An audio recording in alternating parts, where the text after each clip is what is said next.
actually. We started in like a quarterfinal. We had the first couple of matches last week. We got the next couple of matches coming up tonight. So we've got Roxanne Perez.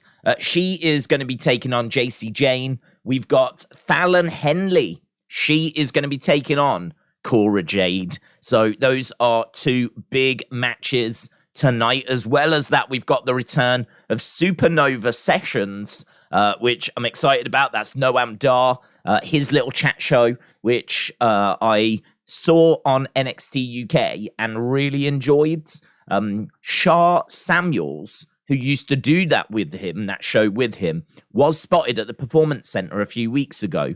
And I would love for him to come back because I thought them two as a partnership were really entertaining. So there might be a return tonight of Shah Samuels, which wouldn't be the biggest deal in the world. There'd be a lot of people that have never heard of him. But I would love for them to be reunited and for us to get the kind of show we were getting on NXT UK. So excited for that. It might just be Noam at this point, though. But I would love Shah Samuels to come back. I really would. I think there was rumours that he might be looking to become a trainer and stuff like that, which, I'd rather see him on screen. I thought him and Noam were so good together in NXT UK. I thought they were very entertaining. So we'll see. We'll see what that segment's got for us. But yeah, Dragon Lee is going to be on Supernova Sessions tonight. As well as that, we've also got a tag match. So we've got the Dyad taking on the Creed brothers. And I think that's everything that I've seen for NXT tonight. But a pretty good looking show. As we said, I always like matches that matter. And, two of the matches tonight are going to be in that women's tournament as we're trying to find the new women's champion after Indy Hartwell had to vacate the belt. So, yeah, I'm looking forward to it. Should be fun. But we'll have to see kind of how it plays out. What happened with the Wrestling Escape Pods? Yeah, I overslept. So apologies. But I literally I was feeling it. I actually got up quite early today. I think my body clock's all out of sorts because I was out with the family on Sunday. And so that meant I was out in the day. So it's sort of thrown me out a little bit, which, I mean, it shouldn't. It was only one day that I went out, but it's enough to really mess me up. So, I ended up getting up quite early, which then meant I thought I'll have a nap. Had a nap. That nap turned into a 4-hour sleep. By the time I woke up, I set my alarm for 9:30. I woke up at 11:15. So I was already 15 minutes late. And obviously, first thing I did was check emails, check Twitter and everything, and just see what, what Tommy had said. And he did send me an email saying, "Are we doing the show?" I was like, "Sorry." So yeah, it's one of those. I was just asleep. I've got no excuses. It's just because of going out on Sunday. So I did say to him, I'm free tomorrow, so I can do it tomorrow, or I can try and put something together myself, and then we'll just do a proper episode next week. So it is disappointing because I always enjoy the web. It's always a good laugh, and never know where the conversation's going to go, much like these streams. So, but obviously, it is what it is. It's what's happened is what's happened. So, what I need to try and figure out now is the right way forward. So, might do something tomorrow. We'll wait and see. Tim said, "Fair enough. I oversleep every day." Yeah, it's not really like me, to be honest. But as I said, I can sort of understand why it's happened because I was out on Sunday with the family. I was even moaning a little bit about it last night on Raw. I was like, oof, feeling it a little bit now. I was having to have Red Bull and a few caffeine pills to get me through Raw. And I ended up going to bed after that. But the problem was, because I went to bed earlier than I normally do, it meant I got up earlier, which, just didn't help anything, did it? So I think it's all kind of collided into a beautiful mess on the Tuesday.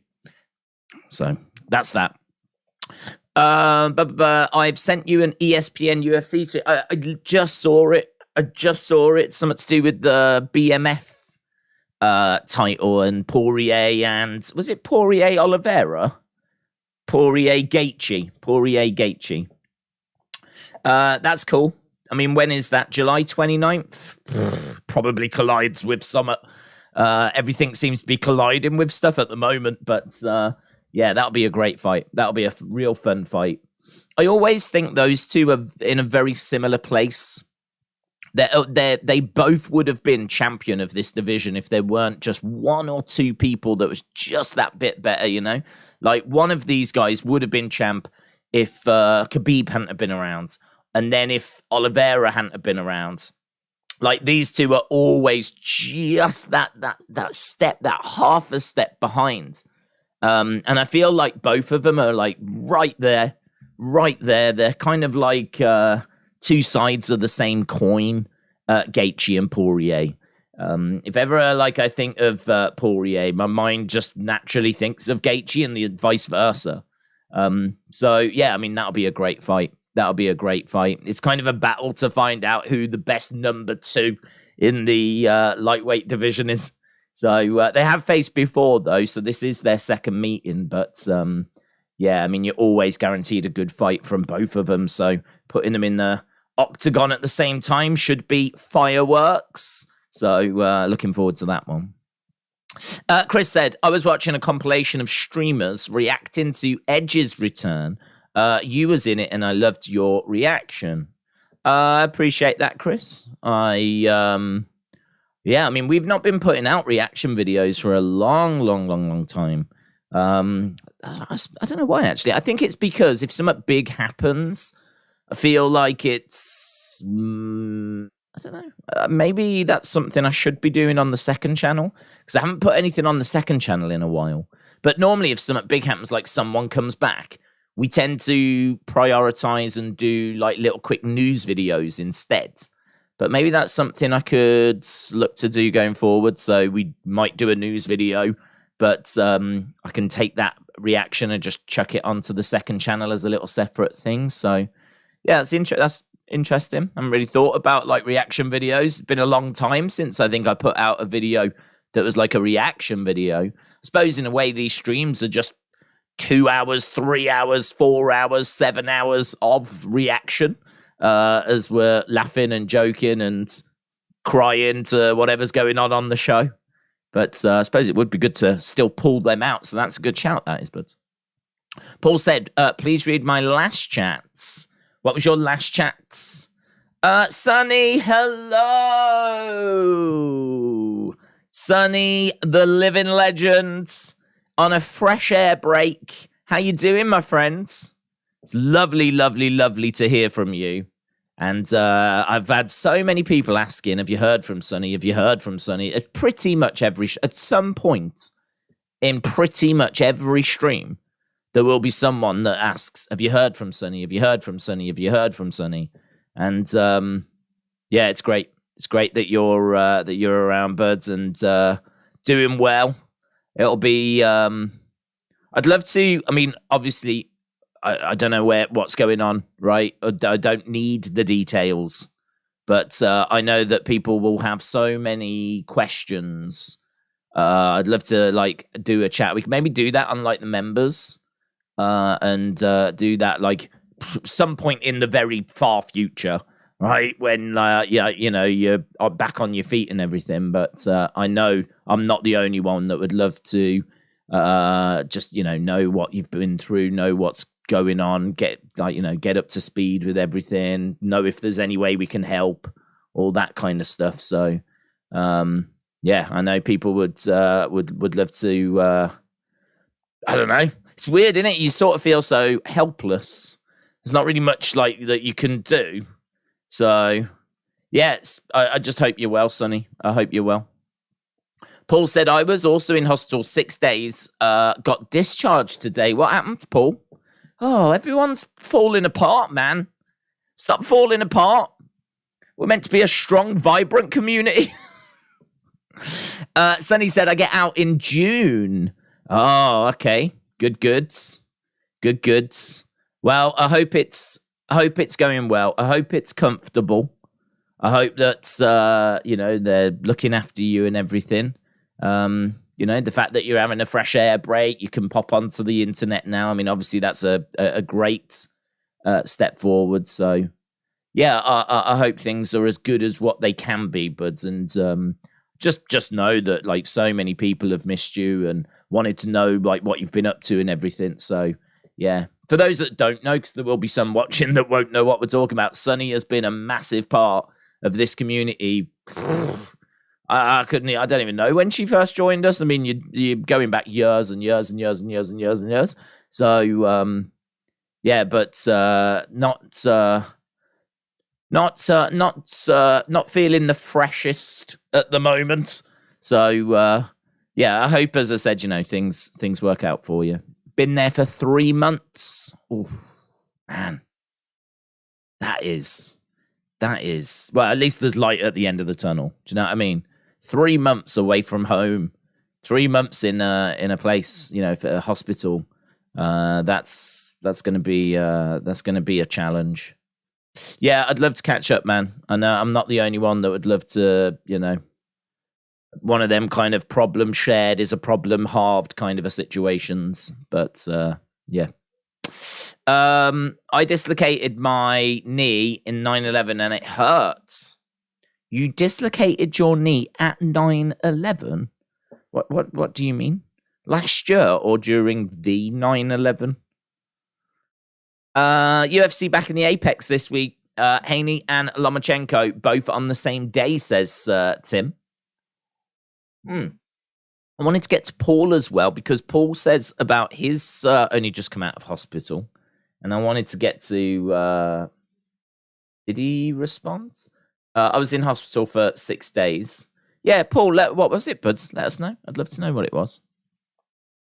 Hasib said, did you see the tag title match in Saudi? Do you see the belts changing hands? Will Solo or Roman turn on each other? Yeah, well, at first I was thinking there was a chance that it could because of the fact that Sami and Kevin are not a long-term tag team. Like, I expect them to both go their separate solo ways very soon. I don't think there'll be a tag team like, this time next year or anything. Like, maybe they'll keep them together over the summer.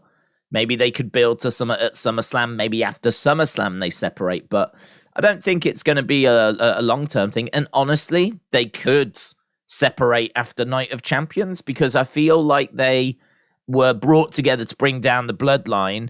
And so there's not really much need to keep them together now. So, yeah, they could lose the titles.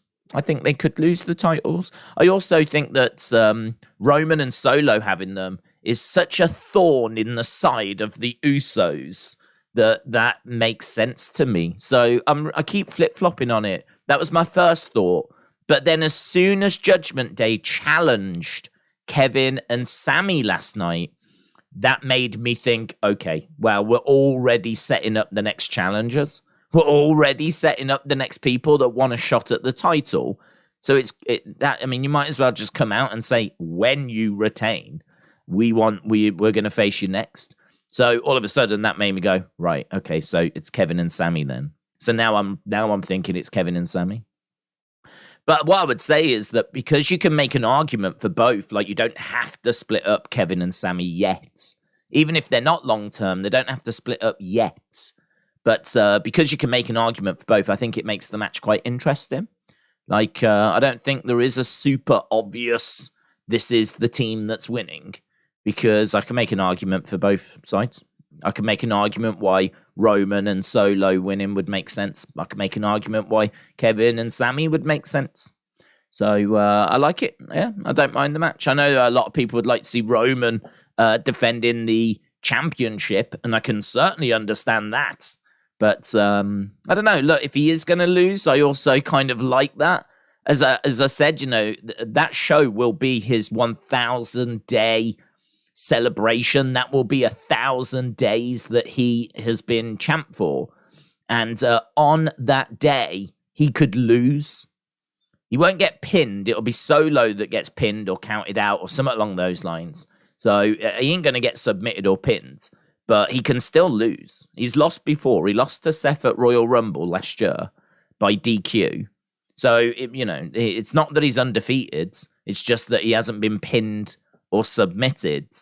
And he could lose. As we said, he lost a tag match against John Cena, Kevin Owens on SmackDown when Sammy got pinned. Solo could get pinned. And, he could take that out on the Usos and blame the Usos. And that could drive a further wedge between them. So, yeah, there's lots of different ways that this one can go. It should be good. Paul said, I had to go through a minor procedure. My potassium was low. Oh, I've never heard of that. They've got to wait until Sunday to do it. Well, Paul, I'm glad that you're on the mend, my friend. Sonny said, I can only stay on 30 minutes for the phone. Sonny, you do you, my friend. You do you. No one's got any expectation of how long you can stick around for, but just if you can pop in whenever, just know that everyone's been asking about you. Everyone misses you. People love to have an opportunity to have a little chat with you and everything. So it's great that you are popping in and back around. It's just lovely to hear from you as well. So as we said, when we get past June, maybe once we get into I don't know, July, August, I'd love to have a sit down, a bit of a chat with you, because I know that people will have just so many questions. Plus, also, I think it'd be a good way of just getting the truth out there, rather than hearsay. He said, she said. Might as well hear it from the horse's mouth. So, yeah, I'm pleased that you're doing well, bud. Seb said, with SummerSlam and Paul Diaz clashing, will you prioritize SummerSlam? Yes. Going forward, I will prioritize wrestling over other things. So SummerSlam will be what we'll look to do. Dort Knight said, 1, where's Sunny? She's around, Dort Knight. 2, I didn't see what 2 was. What was 2, Dort Knight? What was 2? Hang on. I'll try and go back. 2 was 1, where's Sunny? She's around. 2, are you streaming George Foreman's fight? Is it in a retirement home? Because, yeah, I'm so down for that. George Foreman versus Beryl. Because she's been taking his biscuits. Let's go. 3, will we see footage of the moon landing here? It's a great question. Everyone knows that the moon is flat. Everyone knows that. Yeah. Moon is flat. You need to start accepting it, people. David, shout out to you. Alex said, something that you've probably got no interest in. Here we go. Let's go. RoboCop is in WWE SuperCard. Because both are big ips. Big ips. Apparently, RoboCop was in WWE, WWF a while back for a collaboration. I don't remember him WWF. He was in WCW. So it could be that, because obviously WWE, WWF own WCW. And they own the tape library and everything. And we see plenty of Mattel figures from WCW. We see WCW people go in the Hall of Fame. So I'm guessing it's probably that. If he was in WWF, WWE, then I don't remember it, to be honest. But I certainly remember him and Sting. That's probably the most famous one. I'd imagine it's based on that. But, yeah, that's pretty fun. I always like it, to be honest, when companies do that. I mean, I think Mattel, just to not change the subject, but that's something that I can speak on. I can't really speak on SuperCard because I did play the first season, as Alex knows, and I really enjoyed it. But the problem with SuperCards is it's really time consuming and it's really expensive. And it's when season 1 turned into season 2, I remember it was kind of a start again type situation. You kind of worked your way up to a certain point, and then obviously they added loads more levels, loads more cards, and all of a sudden, everyone sort of got knocked back down again, if that makes sense. And I remember looking at it thinking that I'd spent so much money and time. This was before YouTube. This was 2015 for me. I'd spent so much money and time on the SuperCard stuff. And I was doing well, But I was like, nah. I haven't just spent all this time to get knocked back down, like, to this level again. So I was like, nah, forget this. So as soon as like season 1 turned to season 2, and I don't even know if they do seasons anymore, but as soon as season 1 turned to season 2, I was like, nah, I'm out. And to be honest, I am pleased I got out because it just takes up too much time. It's a fun game. It's something that's fun to battle away and level up, but I think if you can like just give it a little bit of time and enjoy it for what it is, then it's good. But I think it's one of those that's also a trap. It just eats up so much time. It eats up so much time, too much time. So for me, I was glad that I did call it quits. And then, as I said, got into YouTube and started doing this kind of instead. So there's no way I could do that and this at the same time.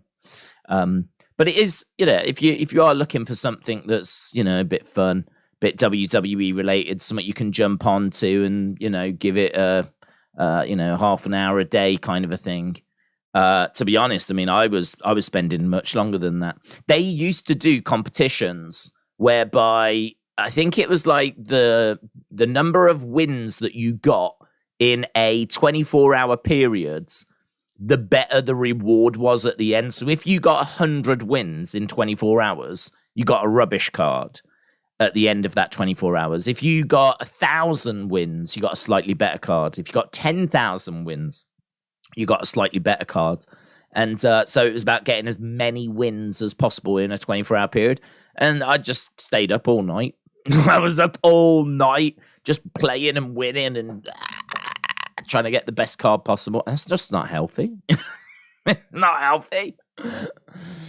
But I really don't think I was the only one, man. I think some games are a bit dangerous, man. When you think about it, like that's a dangerous thing to ask players to do. But yeah, I was in 2015. I actually stayed up all night one night just trying to win at SuperCard so I could get a better rewards. If you think about it, it's quite scary about like what people and kids must be doing. I mean, that was like 24 hours, but I would imagine there's games out there that ask even more of players, more time. They ask for more kind of achievement, and then you get bigger rewards type stuff. You hear a lot, don't you, about the kids that buy all the loot boxes and everything, and like blast out their parents' credit card. Yeah, these mobile games, man, you got to be so careful. But it is fun. It is fun. It is like I would never say anything against it in that regard. The only thing I would say is that it's so much fun. It takes up so much time. Alex said SuperCard's now on Season 9. Season 10 starts in November. I thought they'd be further than that, to be honest. Although saying that, if they do it once a year, that probably does make sense. If they do it once a year. So that probably does make sense. Tim said, I've not played a video game in almost 20 years. I discovered girls. No idea what you're on about. Much better. The nerds will probably stop playing when they get them some too. Probably. Well, I wish I could say that I stopped because of girls.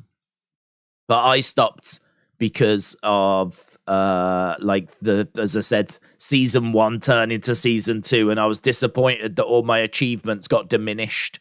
So that's why I stopped. I wish I could say it was girls, though. I think I will going forward. If anyone asks me going forward why I stopped now, my answer will be girls.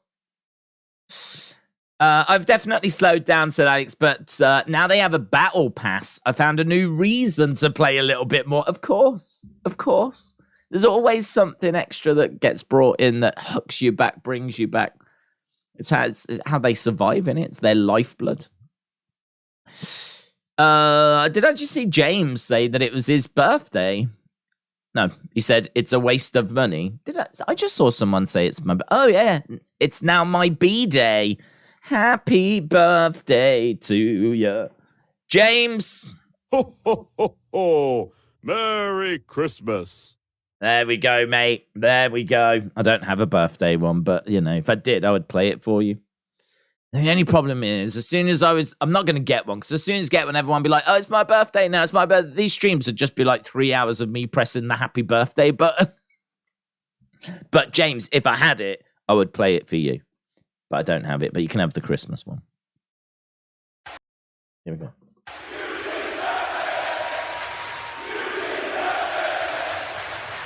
Nice. LA Dot Knight said you could be really great at video games. You could win loads of money in tournaments and you could have a better lifestyle. I mean, I was doing well. That's what was so upsetting. Yeah, I can't remember where I was ranked, but at the time you could sort of see where you was in comparison to other players.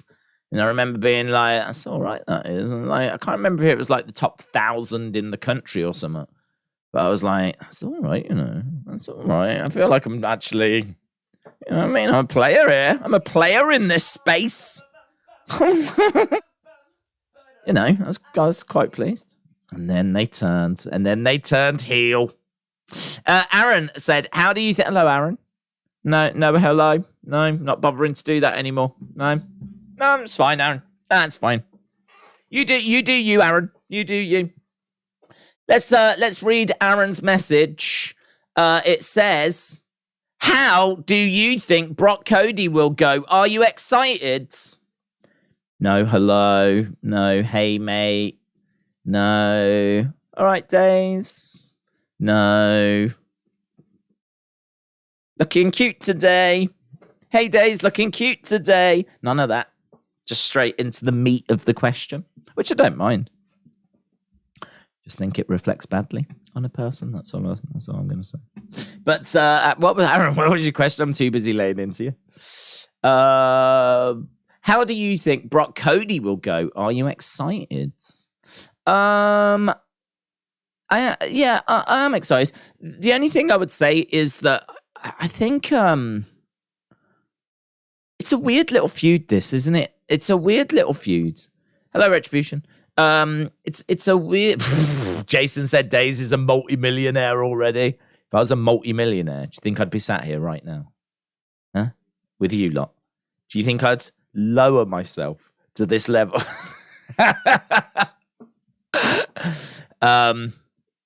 We can definitely dispel that rumor. In regards to Brock Cody, yeah, God, there's something about this feud. It's really weird because like it should be amazing and it should be something that I'm like crazy about. I just don't feel crazy about it. And I can't quite put my finger on why, because maybe, I don't know, maybe it's because Brock's been a face, now he's turned heel, it doesn't feel genuine. Maybe it's because we know that they're just trying to keep Cody busy and just try and keep him away from the title. I mean, what I would say, though, is I really did enjoy Cody's promo. I thought the Scorpion and the Frog story was very emotional. But not only that, when he said this is a battle to find out who is the big thing on Monday Night Raw, I was like, oh, I like that. I like that because it is. I mean, I know that Seth is going to argue that he is the big thing on Monday Night Raw, just like Bobby will argue or everyone else will argue. But I think that, you know, Cody is just main evented WrestleMania. Brock is undeniably, well, he is the highest paid star. But, you know, one of their biggest stars, multiple-time WrestleMania main eventer. Brock Lesnar, definitely one of the names that they have. I wouldn't say they've got loads of names. I mean, honestly, if you used to speak to a non-wrestling fan and kind of go down a bit of a list, I bet you would be surprised at how few of the current wrestlers they have heard of. Like, if you was to get a non-WWE fan and ask them, have you heard of AJ Styles? I would say that they would say no. I would say they would say no. Because what have we done with AJ to get him out into the public eye? Like, you'd have to be getting onto like daytime TV. You'd have to be going onto late night talk shows. You'd have to be like, you'd have to be out there. just being a good wrestler isn't enough. Because if people aren't watching the program, how are they going to be introduced to the wrestlers? Now, Roman does go on to late night talk shows. So I think there's a real good chance they will have heard of Roman. But Seth Rollins, I really don't know. Becky, I think there's a chance. But Brock they will have heard of, I'm sure. Because he's been in so many different worlds. You know, he was in UFC. He was a heavyweight champ over there. He tried his hand at football for a bit. So even if you watch football, I don't think he was very successful, but I'm sure that his name will still have been mentioned in that kind of community. So, yeah, you know, he is someone that's definitely got that name recognition. And I would say I don't think there's that many people that have that name recognition in WWE at the moment. I mean, honestly, I don't even know about Cody. If you used to ask a non-wrestling fan, someone that does not watch the product, about Cody, it'd be really interesting to know if they've heard of him. I would say no. I would say no. I would say Roman, Brock, Ronda, maybe Charlotte Flair because of the Ric Flair connection. If you said Charlotte Flair, they might turn around and go, is she related to Rick? That you might get that. I mean, obviously it depends who you ask. But my point remains, I don't think there's loads. I really don't think there's loads that they will have heard of. But Brock is one. And so I really like what Cody's saying about how this is a battle of the big thing, to be the big thing on a Monday night. And so, like, in that regard, it should grab me. In that regard, it makes sense. And time-wise, you know, it makes sense. Everything makes sense. And Brock's putting in the work as well. There's just something about it which I'm not giddy about it. I'm not like, oh God, I can't wait for next week. I can't wait to see what's going to happen when Brock and Cody are on the show at the same time. I can't wait to see what's going to happen in the and I don't know why. Don't know why. As I said, maybe it's just a bit paint by numbers. Maybe it's just a little bit too, like, clean. But they've done a good job of, like, you know, having Brock not look the way that Brock normally looks. You know, he's been coming out and not just walking to the ring, circling around, getting in and cutting promos. I mean, we've been seeing him, like, you know, destroying Cody through commentary tables, screaming in his face with a microphone, like that visual, the optics of that. We don't see Brock acting like that. Brock normally just comes to the ring, circles round, gets inside, does whatever he needs to do, normally F5 and then leaves. That's it. Rock up, F5, go again. Whereas we've been seeing him do a few different things, and the promo he cut that week as well, where he's like, look at my face, and the way he was busted open, black eye, all of that we don't normally see. So there's definitely stuff going on that I think makes it stand out from what we would normally get from Brock. And it's a great feud for Cody. But I just have to be honest in saying there is something that I just don't, it hasn't got me going, oh God, this is so good. This is amazing. I just don't find myself being in love with this feud. So am I excited for the rematch? What I would say is it's when it's about to happen, it's going to have a big match feel.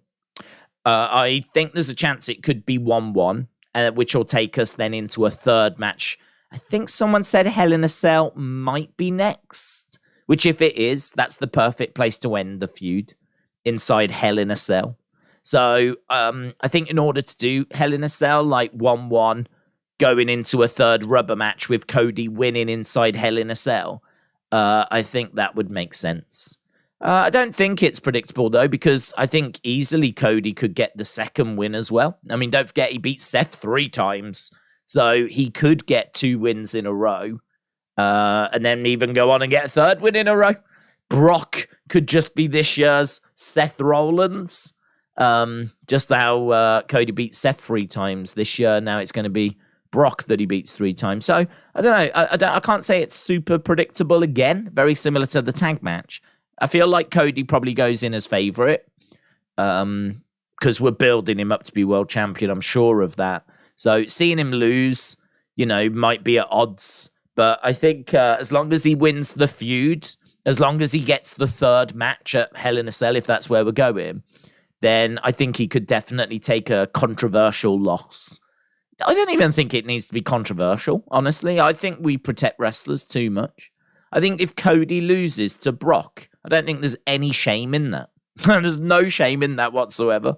So if he loses to Brock, then, he can talk about how he's got to find another level.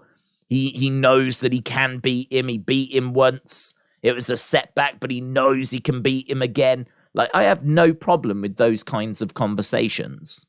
I have no problem with Cody losing clean to Brock Lesnar. Why would I? It's Brock Lesnar. Like, sometimes I think we can overprotect. So, yeah, I would, I'm interested. I am interested. I'm interested. It's going to be a big fight feel, but I just can't sit here and go, oh, God, yeah, I'm so excited. I don't know what it is. I just don't feel like that, which I wish I did. But we'll see. I thought it was a good promo. Genuinely, I thought it was a good promo last night. I enjoyed it. I had some fun with it, with the whole Frog and Scorpion story. But as I said, that line he came out with about trying to find the next big thing for Monday Night Raw. Who is the next big thing? Or who is the big thing on Monday Night Raw?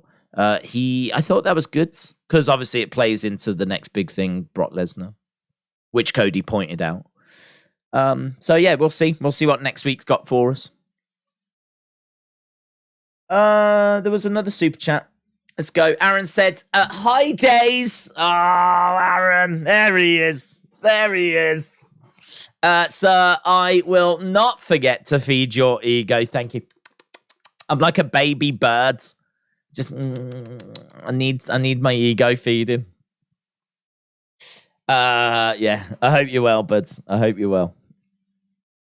Outlaw said, as someone who isn't a wrestling fan, what kayfabe is, and they won't know that either. True, yeah. That would be fun, actually. I've never thought of that, but could you imagine getting a non-wrestling fan and asking them some terms? Like, what do you think the gorilla position is? I've never thought about it. Could you imagine going up to a young lady going, hello, what do you think the gorilla position is? Might get slapped. My mother warned me about people like you. Do you want me to tell you about the gorilla position? Pervert. So, yeah, you got that. You got kayfabe would be a good one as well. Babyface. Heel. Do you know what a heel is? Probably think you're talking about shoes. Yeah, there's a few, isn't there, when you think about it?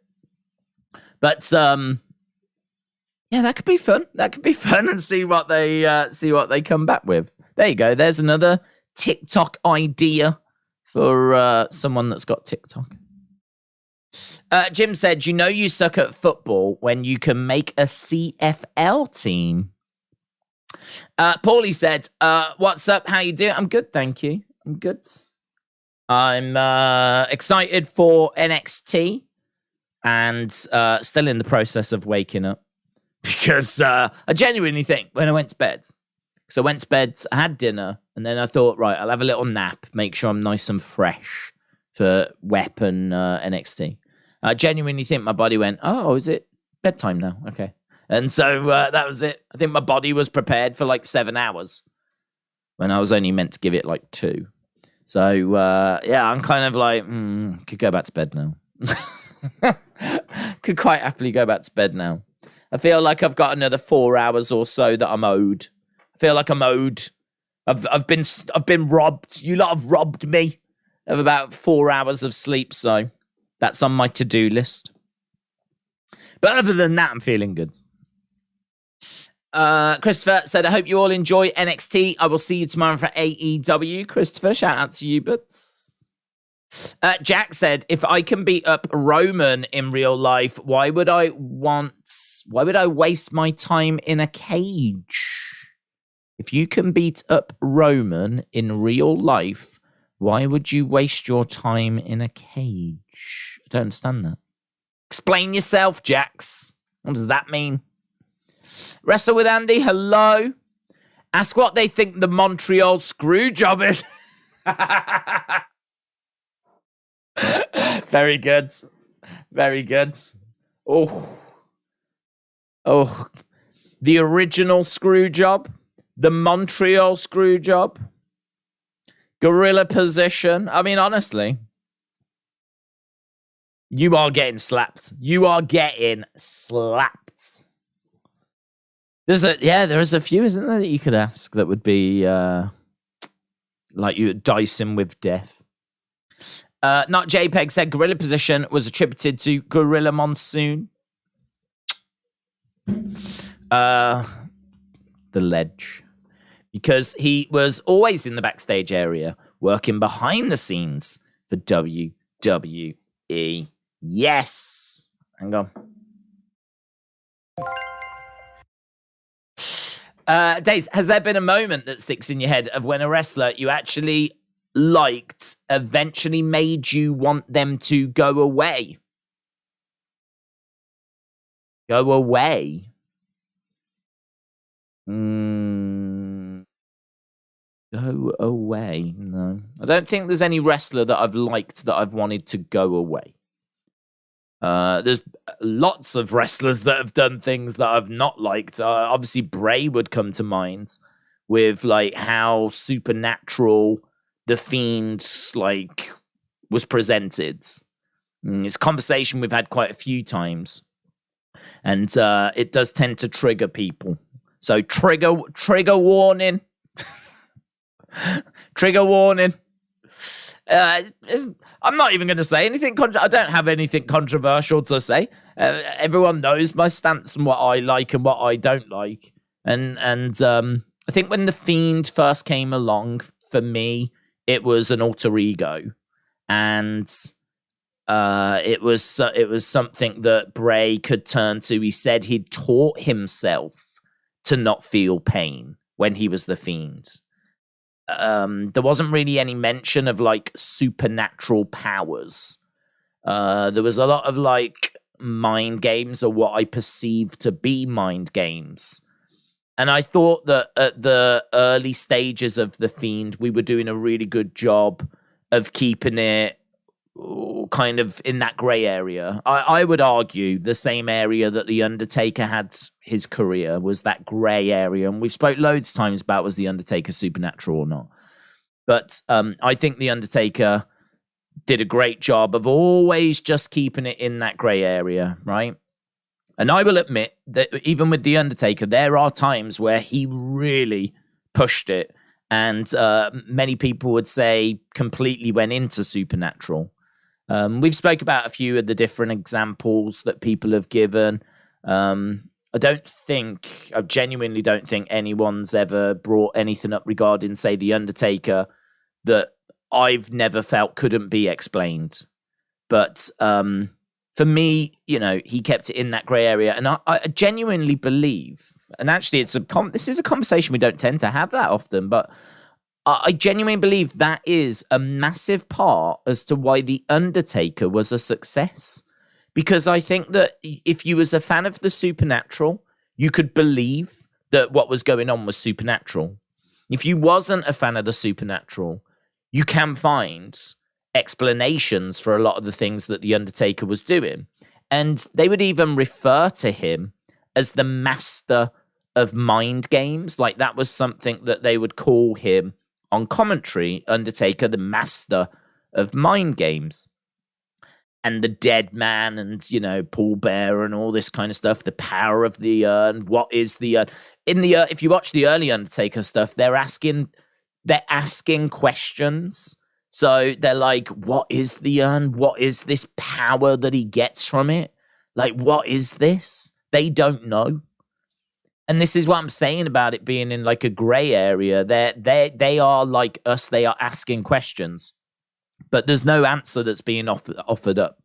I mean, we never quite find out what the urn is all about. And I think that it did a really good job. He did a really good job of keeping it so that character could be what you wanted it to be, right?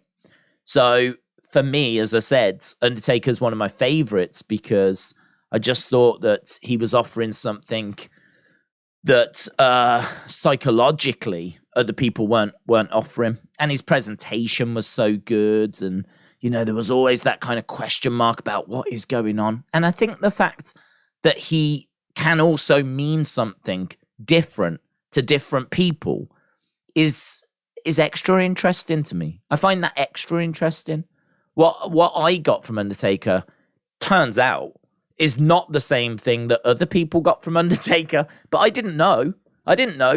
As I was watching Undertaker when I was growing up, and I never believed, even as a kid, I never believed he was actually dead, right? But apparently people did. Undertaker said in his documentary, people would come up and ask him if he was actually dead. It's amazing, like, if you're, before the internet, before people were having conversations, people are just watching wrestling alone with their own thoughts, right? Well, you've got varying degrees of, mental health. You've got varying degrees of age. You've got varying degrees of intelligence. You've got varying degrees of everything around the world as people are watching this same performer, this same wrestler. People are obviously just watching alone at home. There's no internet. There's no watch-alongs or anything, right? There's no forums. There's no chat rooms. There's no social media. There's no mobile phones, right? In the early to mid-90s.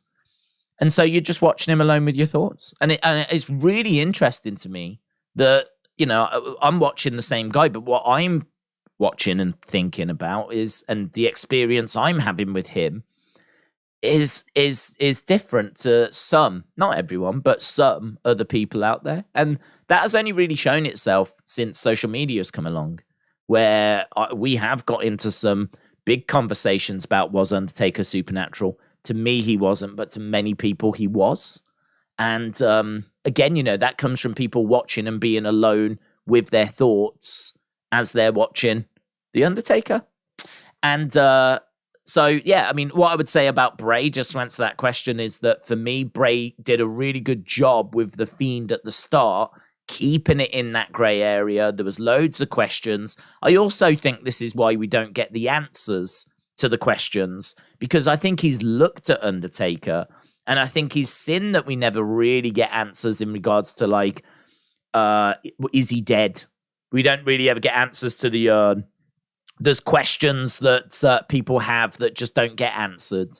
And I think that Bray has kind of largely based his Fiend character and his story on that same mentality of keep them asking questions, keep them questioning, because people will make of it what they want to make of it. For some people, The Fiend was supernatural right from the very first second they saw it, because they wanted it to be. Just like how I don't like supernatural stuff, so I didn't want it to be. So for me, you need to show me that it's supernatural if you want me to accept that it's supernatural. So unless I see something that I just simply cannot explain. But like, for example, Bray in the very first video we see, he goes, do you want to see a secret? Turns around. When he turns back, he's The Fiend. People might say, look, he transformed. So for some people, the very first time we saw him, he transformed into The Fiend. Whereas my argument would be, that was a Funhouse episode that was clearly edited, that was not live, that, he clearly just got changed, and they edited it so that it was a better presentation. So it's funny, isn't it? People being left alone with their thoughts could go down one road and say that something was supernatural, whereas I could go down another road and say it's presentation. It's how he wants The Fiend to be presented. It's how he wants it to be perceived. But I thought that he did a really good job of it up until a certain point. And I don't know if this was the turning point, but the one that sticks into my head was when he got into the back of an ambulance. He was injured. I don't know if you remember this. It was during, I can't remember if it was Performance Center or Thunderdome, but he got into the back of the ambulance and he was like on a stretcher. And then all of a sudden, the ambulance just started to fill up with smoke. And then the doors opened and the Fiend was standing there. And I can remember just laughing at it, right? Which was an honest reaction. I wasn't being nasty. I wasn't even thinking. I was like, man, this is so silly. Really, really silly. And I was laughing at it. And when I looked at the chat, I'll never forget this. I looked at the chat and everyone was like, this is so cool. Wow, this is cool. And I was like, whoa, I am so out of sync. I am so out of sync with where the chat's at right now. That actually might be, just to answer a question that's never been asked, is there any moment where you was completely out of sync with the community and completely out of sync with the chat? I would say, yeah, definitely, of course. But that would be the moment that would come to my mind. Because I just remember looking at it thinking it was silly. Because I don't like the supernatural stuff. And the idea he was injured, got put into the back of an ambulance, and then the ambulance started filling with smoke. Where did that smoke come from? Like, and then all of a sudden the doors burst open and he's the Fiend. But the thing is, you talk to people, or you talk to some people, and if you liked that, fair play, right? I'm not having a pop at anyone. Everyone knows it's not my thing, right? It's not my thing, right? So that's never going to appeal to me. I don't care if that was Gunther. I don't care if that's Asuka, right? I don't care if that's British Bulldog, right? I would still have the same reaction because that's not my thing. But I remember that moment happening, and I just remember like thinking like, oh man, I can't explain that. I can't explain that unless he pretended to be injured, got loaded into the back of the ambulance, somehow set up a smoke machine in there. Why would he do that? But did it to, I don't know, intimidate, send a message, play mind games? That's a lot of work, isn't it? You know, putting in a smoke machine, pretending to be injured, hiding the Fiend costume in there, putting some lights in there, because I think there was some red lights that were like flashing. I think it went red as well in the back of the ambulance. But it's like some of the answers at the time in the chat were, you know, we really could have got into like quite a big heated conversation, because I think some of the responses were like, oh, it's wrestling. This is what, you know, it's just wrestling. You know, don't take it so serious. It's just wrestling. And I was like, oh, I really don't like that answer. I always hate when people say that. I always hate that it's just wrestling conversation. It's like, you know, this is important, man. It is important. I know, like, it's not life and death, but we spend so much time talking about wrestling that it's only wrestling conversation. I just find it really, I find that cheap. I really find that like as, if you don't really have an argument, that's the kind of thing you would turn to. It's only wrestling. Yeah, and wrestling's important. So, yeah, we got, that was kind of I'd say that moment. If there was any point, certainly in recent times, where a wrestler, but even now, I didn't want him to go away. It's not that I want him to go away. I can't give you an example of someone that I wanted to go away. But that's probably the most recent example as to when someone that I really enjoyed and was really into jumped the shark for me, just went that bit too far. And then, like, you know, from that moment, then, you know, there was a bit of a rift in the community, because there was obviously people that was really into that, and there was people that weren't into that. And I think, you know, I got to say, I think around that time, it was quite choppy for a little bit. I think it was quite choppy. And I mean, honestly, I don't know. I mean, we've obviously got through all of that now, but I don't know in reflection if that was, I don't know if we could have handled it different. I genuinely don't know. I mean, I always got to be honest with like what I'm seeing. And, I think people would know if I was like, I just can't do the not telling what I'm thinking stuff. You know, I'm no good at that. I think it's like I get asked so many questions that there's no way I could. I don't know. I just don't know. I have no idea if we could have handled any of that any different than how we did. But I'd say that's the example that I'd think of. I think you're putting too much of hate on Bray. It's knowledge that Vince and Bray didn't get along. So what Bray did might not have been his idea, but Vince's idea. Yeah, but it's not about that. I think that people are overthinking it if you get into that point. It's not. I don't care whose idea it is. I don't care if it's Bray's idea, Alexa's idea, Vince's idea, Linda McMahon's idea. It's irrelevant. It still happened. I didn't like it. I wasn't a fan of it. I couldn't care less whose idea it was. And, you know, if we talk at that point about, like, Bray and we say that we don't like what Bray's doing, don't like that this character has become, like, supernatural, I mean, that's all we're saying. I don't remember ever saying that Bray, the person, is a disgrace. He's trying to ruin wrestling. I genuinely don't remember us ever having that conversation. I don't. And I'm quite happy for someone to find a clip and try and prove me wrong on that, where we go, Bray's ruining wrestling, is an absolute disgrace. For me, it was never about targeting Bray the man. So I do have to just push back a little bit on that point, because I don't think that this is about hating on Bray. It's about hating what the Fiend had become. And it had moved away from that grey area where I was really enjoying it being presented. And then, you know, it more and more it started to do stuff like that, and more I just felt disconnected with it. As I said, it's just not my thing, you know.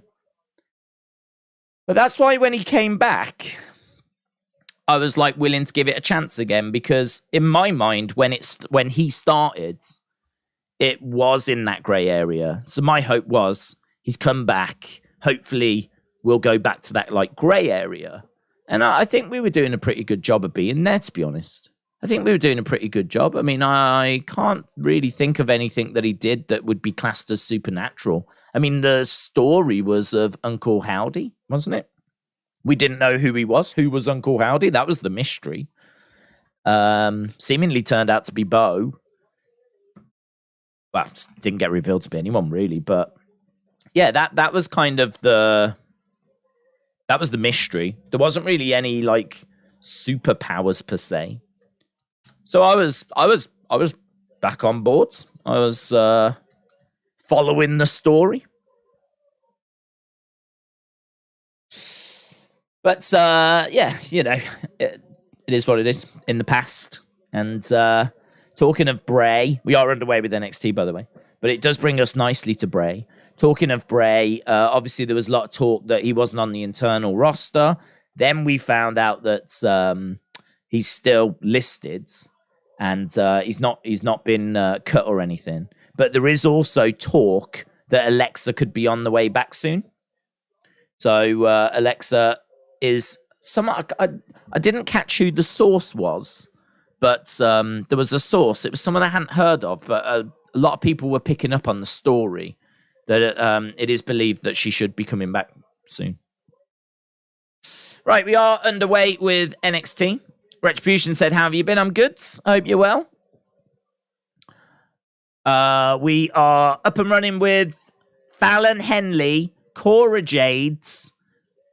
I can't remember who the winner of this face is. I think it might be Lyra Valkyria. I think it is Lyra. But this is, I think, going to be Cora. I don't think we're going to move on Fallon Henley yet. Cora Jade, who's been in NXT for a little while now. Don't believe has won the women's title. I don't think she's a women's champion. I know she's won the tag belt, along with Roxanne Perez. Ref count in and shoulder up there by Fallon. Kian said, "Hope you're doing well. Have a good stream. Have you heard that Seth Rollins has joined the MCU?" Yeah, I saw the pictures. As not really a Marvel fan, that doesn't really do anything for me. But it's big news, isn't it, I suppose? Big news. I don't know how big the role is, or if it's just a little like cameo type situation. But it's exciting. I mean, I don't expect him to transition into Hollywoods. So, I mean, I don't know if that's a conversation people have been having. I'm thinking it's probably just a little cameo. Roxanne is tying up the legs here of Fallon. Nice work by Roxanne. We got plenty of women watching backstage. Duke Hudson taking some notes in the background as well.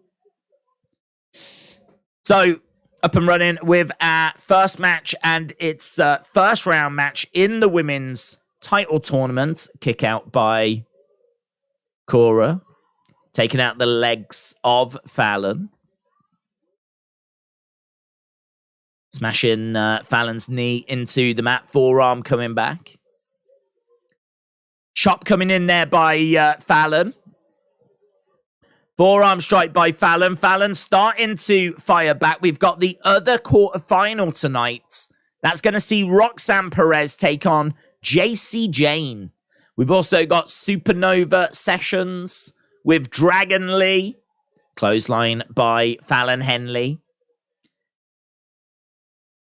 Fallon charging over, back elbow, going against the ropes. Bit unusual. Grabbed Cora by her face, slammed her down into the mat and kick out. Probably going to give this match a little bit of time, I would imagine. Mary said, everyone is looking fresh on NXT. Lance said, will you marry me?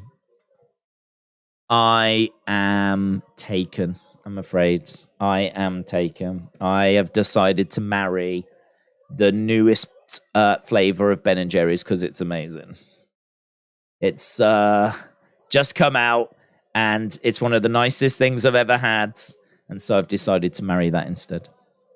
Is AEW on TNT Sports? No, it's on Fight TV, bud. Who are the champions on NXT, men's and women's? So women's is vacant. We're just doing a tournament at the moment to crown the new champ, hence why the belt's at ringside. It was Indy, but she got called up to the main roster. Very unusual, actually, for the reigning women's champ to get called up. Normally, they drop the title first. It has happened before, obviously, Paige, but it is unusual. Nice DDT there by Cora Jade. Looking for the cover. 2, 3. Oh, I gotta say, that's ended earlier than I expected. I thought this match had another 5 minutes in it.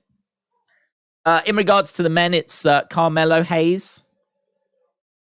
It was Bron Breakker, but it is Carmelo Hayes at the moment. So the generation of Jades. Looking good here. Chop block taking the leg away from Fallon Henley. Grabbing Henley.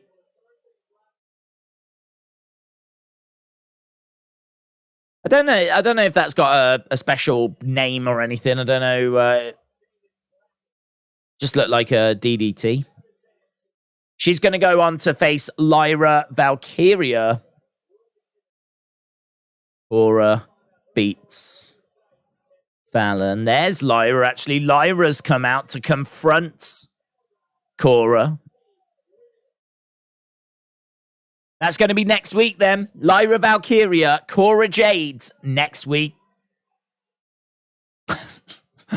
All you could hear was Booker going, nah.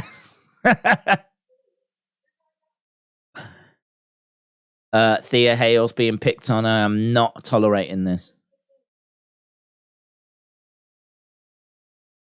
Mess her up, Thea.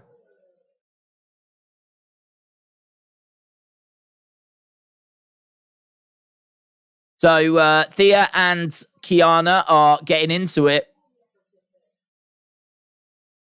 You're a pathetic little child.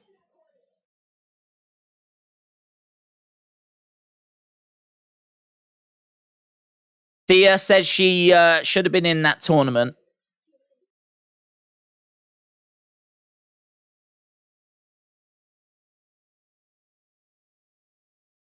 Can I have a match against Miss Skirt Suit?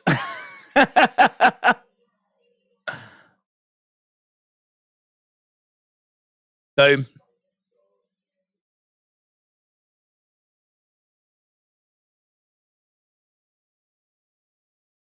Wesley and Tyler Bate attacked by the Dyad now. Okay, so we got Thea and Miss Skirt Suit.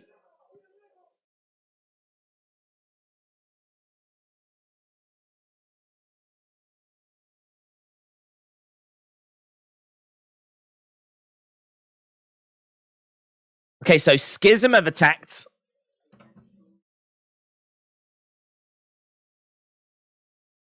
Eventually, this friendship will burn out. He smashes Wesley into the locker. I really like Joe Jacy with Ava, you know. I think them two together are so interesting. Jacy as well with this look with his glasses and everything. I think looks really cool. Tribal Chief. Thea Hale's got a Chase U baseball jersey, said Jadam. But the Coach Co said the knee is the largest joint in the body and it's one of the most easily injured. Arash Mind said Duke Hudson don't care. He's focused on other things. He's probably drawing a picture of his MVP trophy, isn't he? Schism, attack, Tyler, and Wes. Boom. How long are we at? 11 minutes in. Lance says, thank you for informing me about the knee joint, Kojiko. Thank you, Kojiko. Cora and Braun are going to be heel champ couple, says Corvids. I don't know. I mean, I don't know what their status is. I don't know if they're still together or not, but yeah, I mean, if they stay together, they could be a very interesting couple going forwards. I'll pass on Jacy and Schism, says Real. Yeah, it's Schism are. I get what they're trying to do, but it doesn't work, right? So Schism, I don't like the name. I don't think they ever really do anything. I don't think, like, you know, with Bray, you've got like a lot of cryptic clues. You've got things that you can theorize over, speculate about. There's none of that with Jacy. He doesn't have anything of that. There's no Easter eggs. There's no cryptic clues. There's nothing to theorize or speculate about. And I think that's a big part of the appeal that's not there. Plus also, they just seem so directionless. They have struggled for momentum as well. I mean, there's just not many boxes that they're ticking. But I think with Ava's interesting because even though she's super green and like in ring, she's just, you know, raw. And promo wise, you know, she can deliver a few lines, but she's not the most electrifying person in the world. She certainly doesn't come across like her dad at the moment. I mean, obviously, early days and, you know, she's finding her feet, whatever. So she could get there, but at the moment, I don't think it's unfair to say she's not grabbing the mic and blowing people away. But she is still The Rock's daughter. And so people, you know, tune in and we quite often get people asking, has The Rock's daughter been on? You know, people that are watching NXT for the first time just want to see, what is she all about? Where is she? What is she bringing? I think they might be a bit disappointed at the moment because, as we said, it's very early doors. And people, I think if you're coming in thinking of The Rock, it's not really what you're getting. She is very much her own person.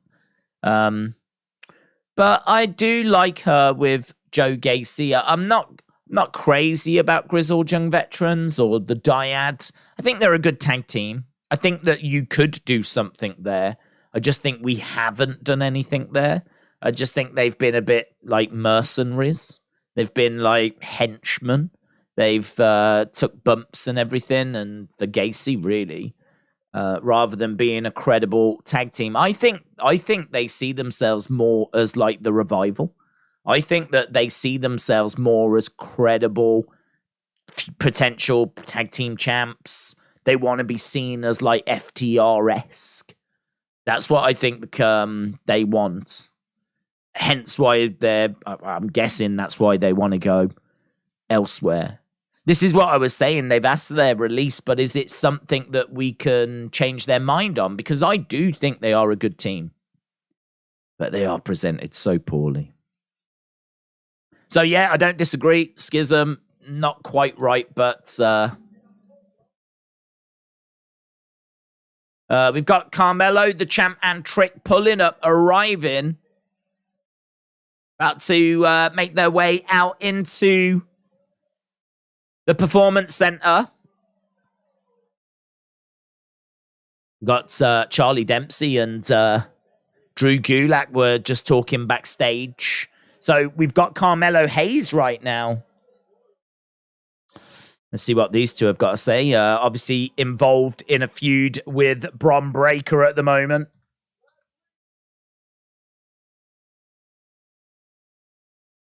Last week, my boy defended my honor, and he brought it to Bron Breakker.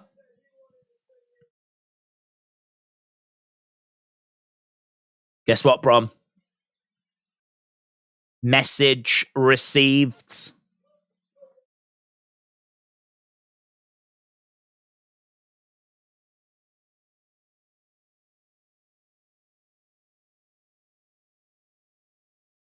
He says, I know this isn't the same Bron from Stand and Deliver, but this isn't the same Carmelo either. We're in my yards.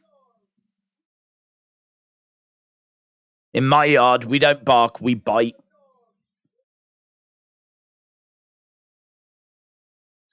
Come out here and face me like a real one would, says Carmelo. Carmelo calling out Bron Breakker.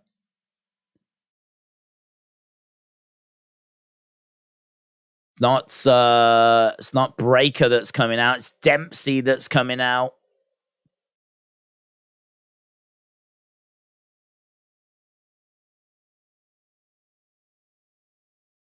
Okay, so Gulak and Dempsey making their way down to the ring.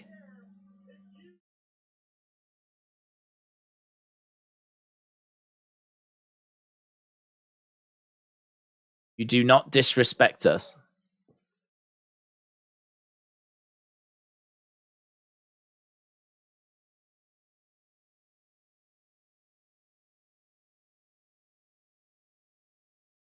You stormed past us like we were nothing. They're upset because of how they just walked past them.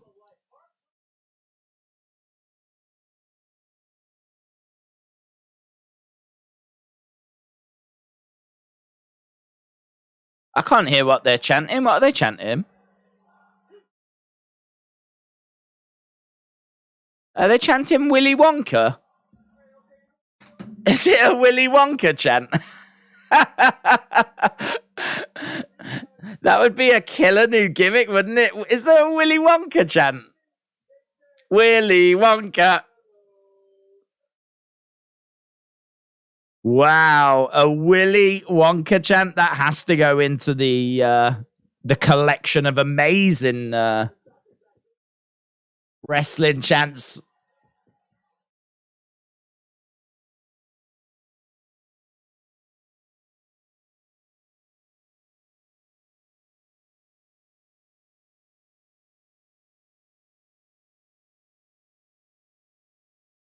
Okay, so these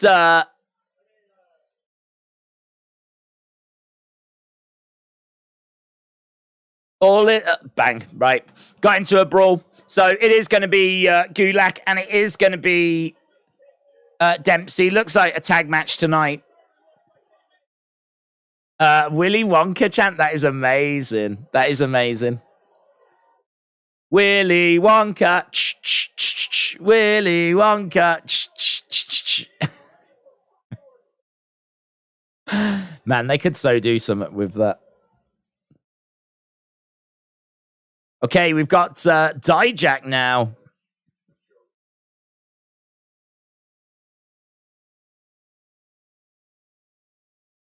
Dragunov?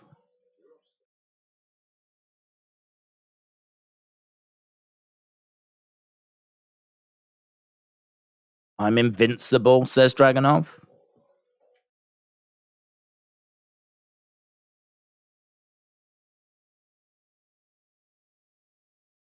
This is like a movie, isn't it?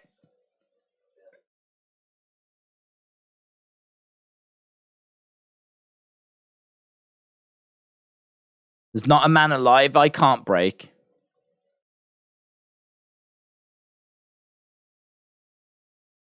I invite you to try.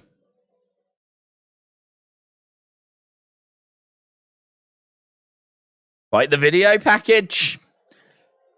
Like a movie trailer, right? We got the Creed brothers making their way out. Willy Wonka.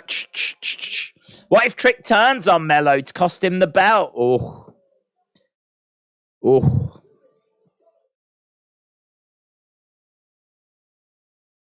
Creed brothers, Dyad coming up after the break. That's all that's left of Diamond Mine now, isn't it? I think it's just them three. Dijak, Dragunov. Godfather's Ho, shout out to you. Said, Daze, I am sparking that Brooklyn Brawler Budder. Half dranked up to. My question is, why didn't Greg the Hammer Valentine get DQ for turning the shin guard whilst using the figure 4? R.I.P. Captain Lou. Thanks. Thank you. It's a good point. Greg the Hammer and his shin guard. Such an iconic accessory. I mean, I suppose because it's like equipment. It's not... I don't think it's seen as a weapon. So it's all above boards. I suppose it's a bit like there's a hot debate at the moment, isn't there, in regards to like Bianca's hair. If that's, you know, if that's a weapon, but it's her hair. So it's like some people say it is, some people say it isn't. That would be an interesting video as well, like wrestlers that have like used legal foreign objects to their advantage. You know, Greg Shingard and Bianca's hair. I can't be bothered to think of other examples, but I'm sure there are. But yeah, it's good. I'm always here for a Greg the Hammer Valentine conversation. Retribution said, I start work from Monday. I am excited. Let's go. Retribution, shout out to you. Rando said, Dempsey has that regal look in his face. Yeah, Retribution, I hope it goes well, buds. Hope it goes well. Coach Co said, aside from breaking down tendons and bones, cleavers can also be used for pounding, mincing, dicing, and slicing a variety of other foods. Godfather So said, Rick Martella's got his perfume. Yeah, he does, but I think that was illegal. Like, I think, I don't know that if he was caught using, like, I mean, I don't know. Actually, I don't know with Bianca. If the refs saw Bianca whipping with her hair, would she be DQ'd? Actually, don't know the answer to that. We've seen her use it in matches quite a few times. But I don't know if she chooses when the ref's not around or if the ref's down. Or if she just openly does it in front of the ref. I have no idea what the rules are on that. I have no idea on what the rules would be. Do you remember I've got another one. Do you remember Lex Luger? And he had the plates in his forearm. That was a debated one. I think, wasn't it? Yeah, it was here, I think. And he was knocking people out with it. And he was a heel. And they showed the x-ray and everything. And they were trying to decide what to do. Because you couldn't take it out. But it is an advantage. And in the end, I think they made him wear a pad. Was it in the elbow? I can't remember if it was the elbow or the forearm. But they started to make him have him wear the pads. But I think once he turned face, I think people forgot about it. But that was a big thing after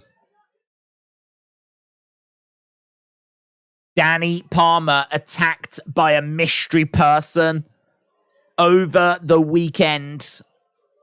Is Schism. So yeah, that was another bang. Right, the Dyad making their way down to the ring. WrestleBuzz, shout out to you, buds. I've seen a lot of fantasy booking of Dragunov eventually coming to the main roster and joining Imperium. Is that something you'd be into? No. I wouldn't put him in Imperium. He's Gunther's great rival. So I wouldn't put him into that group.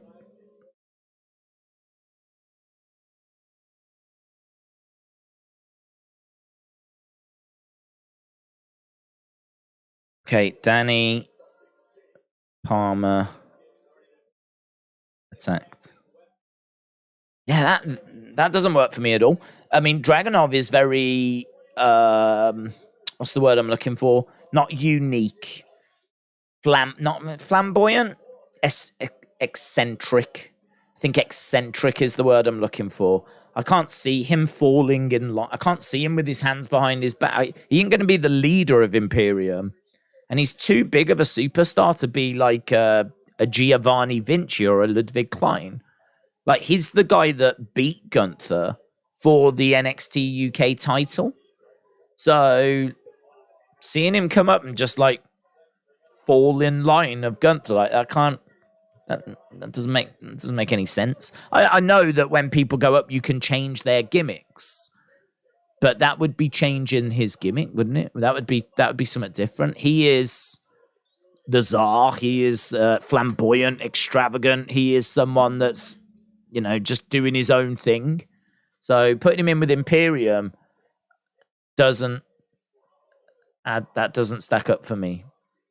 I think he is a great lone wolf. I think he is someone that kind of treads his own path. I think he just has no fear and is very, you know, turned up to 11. He is someone that very puts it all out there in the ring. I can't picture him being a servant. In fact, it'd be a good storyline. You remember how, like, when Daniel Bryan was in the Wyatt family and he was made to be like a subservient to Bray, and that was part of a storyline. Like, you could have Ilya lose to Gunther and then be forced to join Imperium as like a punishment. But I don't know that I could make a case for it being like a good career move for him.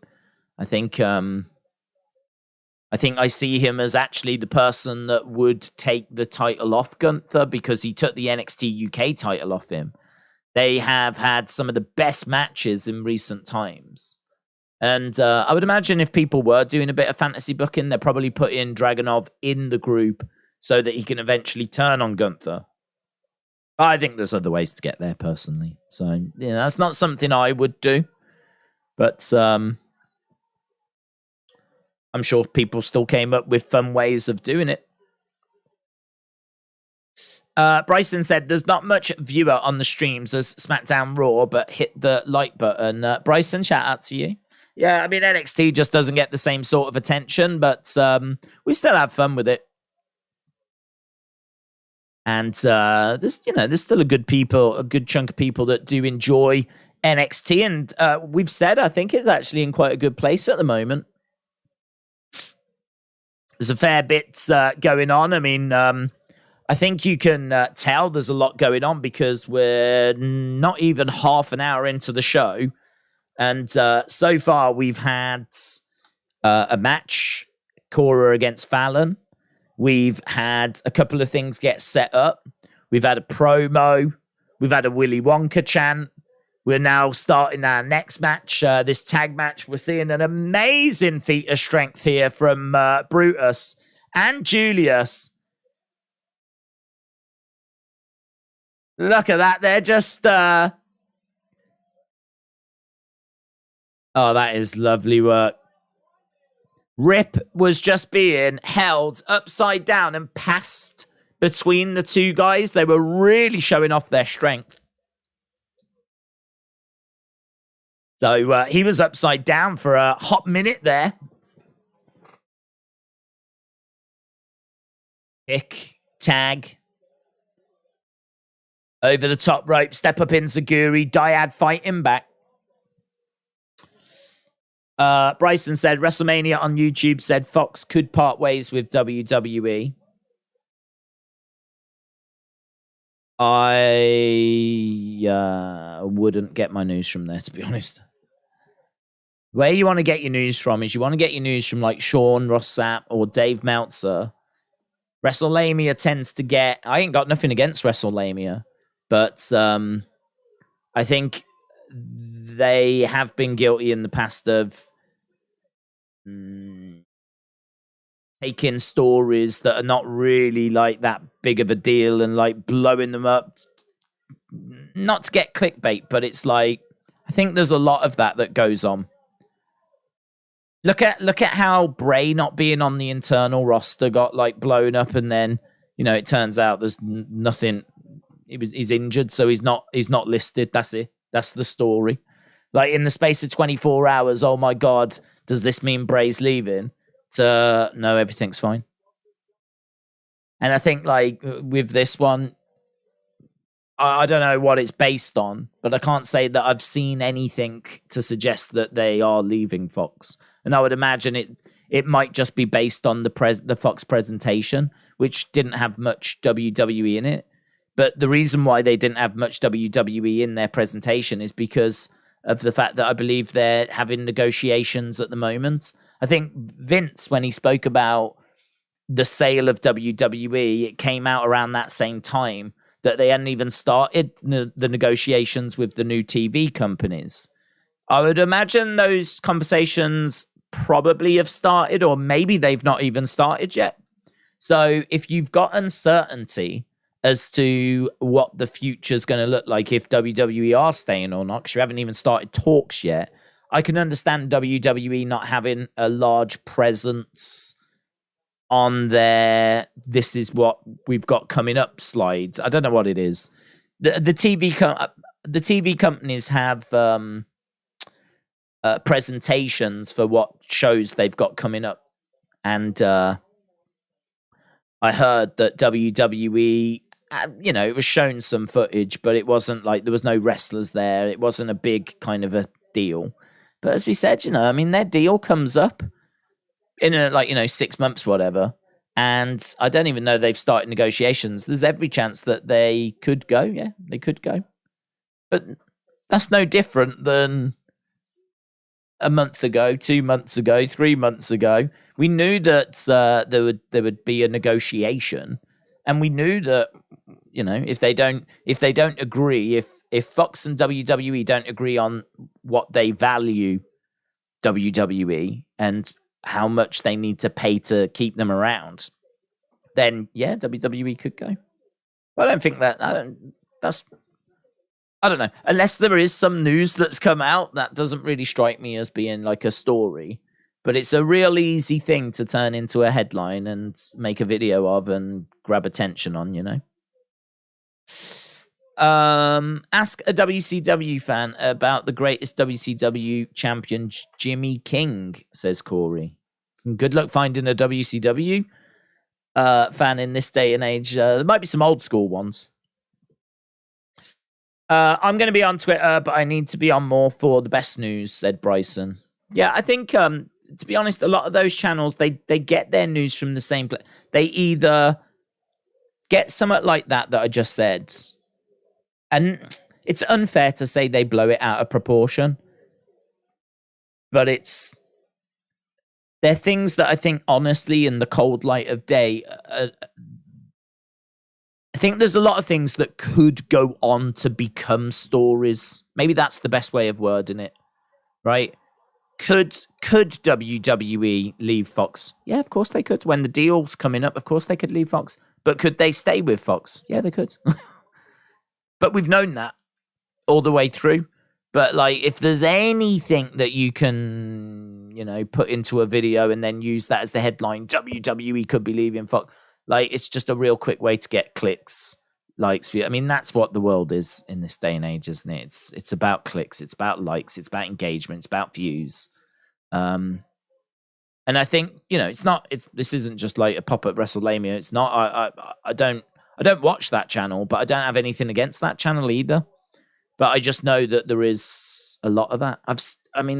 There's Not, I would say that's actually probably the better end of the scale, because there are some channels on YouTube that just completely make up the news. I've seen, I've had people sending me stories and asking me questions about stories that are just 100% made up. Just like, such and such has left, or such and such is injured, and there's just completely no truth to it whatsoever. So you've got a sliding scale about fake news that's blown out of proportion, and then genuine like stories, which I think this is why I probably respect Sean, because I think that he is doing like proper journalism. I think he is asking questions and not blowing stories necessarily out of proportion. Chops coming in by the Creeds. Back elbow by Rip. Looking for a suplex, but Brutus lands on his feet. Big clubbing blows raining down. Straps are coming down. Creed brothers in control. Again, big blows coming down. Ivy Nile watching on. Ivy joining in on the outside. He has just smashed him. Charging over. Clothesline. He's got him up on his shoulders. What are we doing here? Samoan drop. Samoan drop.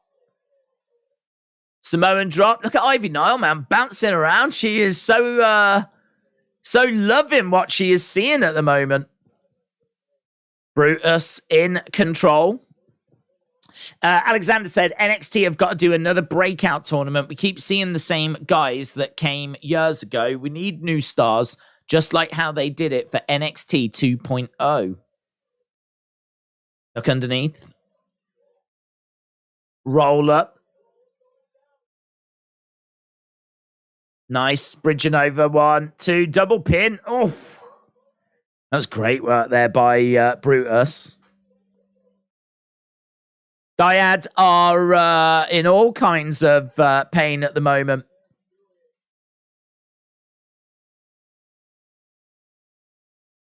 Jagger Reed now gets collided into. He goes flying. Rip comes in. Rip Fowler. Duck underneath. Clothesline. Brutus takes it. Throws a clothesline back of his own. These two exchanging blows back and forth. Another big shot coming in. Duck underneath. Clothesline misses. Oh, they both take each other down. Crowds are sort of into it. I don't think they're loving it. But we do have a little NXT chant. It's been some great shows of strength, though. I mean, the Creeds are very impressive. And I think that the Dyad, as we said, are a very good tag team. FTR-esque, but maybe not quite that level. Wow. Jagger Reed and Julius Creed both splash the other person. And now they're not even the legal people, but they're going at it at the moment. That's fired up the crowd. That's woken up the crowds. Step up Enziguri. Knee strike by Julius Creeds. Super kick there by Jagger Reeds. So I believe they were like 2 450 splashes. Picking up Jagger Reeds. He's got him. Oh, lovely reversal. Into a DDT, and the Creed brothers are having to regroup.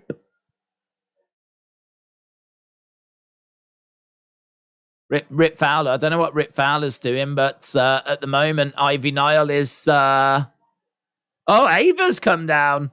Oh, nice. Ava's in trouble. Ava's in trouble. Okay, we've got lots of moving parts right now, but the end result is like a Death Valley driver into a clothesline. And it's going to be a win for the Creeds. Dragon Sleeper applied by Ivy Nile. So Ava tried to sneak attack her, but Ivy Nile got the better of it. We don't see Ava being treated like that. She's so much bigger as well. Oh, man, look at that. She was in big trouble.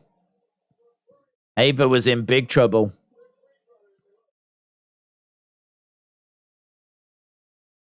Yeah, that was fun. Awesome match, said AB Jobson. Creeds win.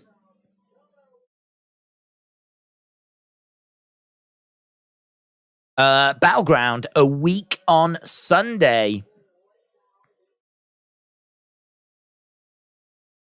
So Creeds beat Dyad.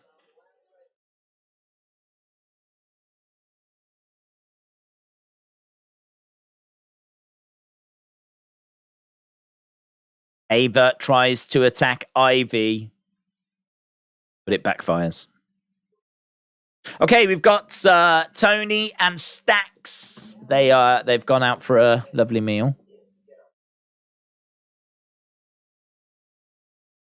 They're still trying to get a shot at Gallus.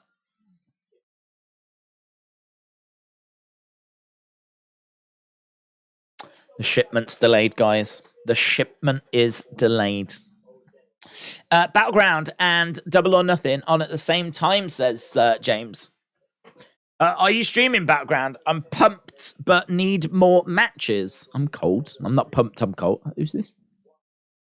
It's Gallus.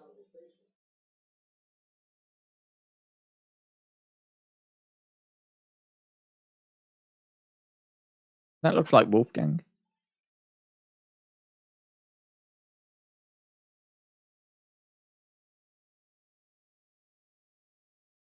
This better be legit. I'm missing my meal.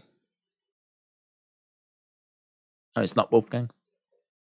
So police have come and took him away.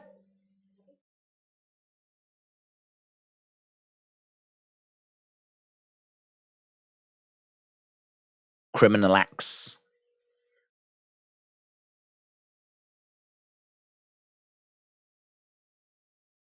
Okay.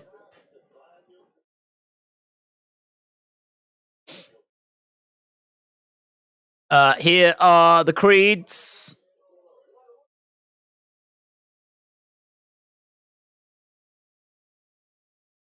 May 28th.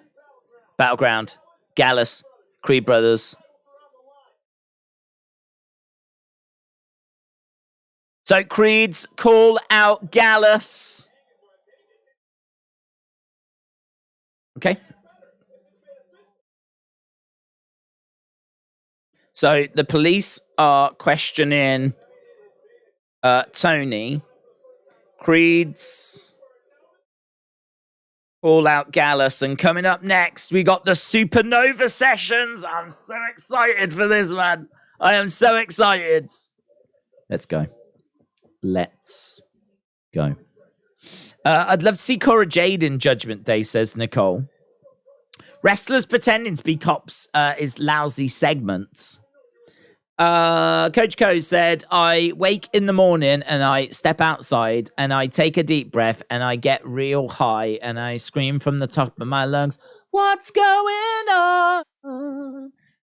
And I say, hey, yeah, yeah, yeah, yeah. Hey. That's the first song that you've ever written lyrics to that I actually know.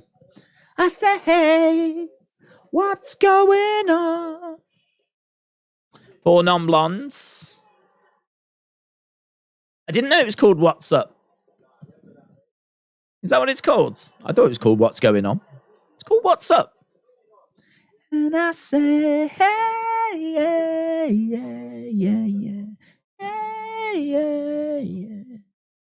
That period of time reminds me of bands like Crash Test Dummies. That's another song from around the same era that's got like a chorus where you just make noise. That.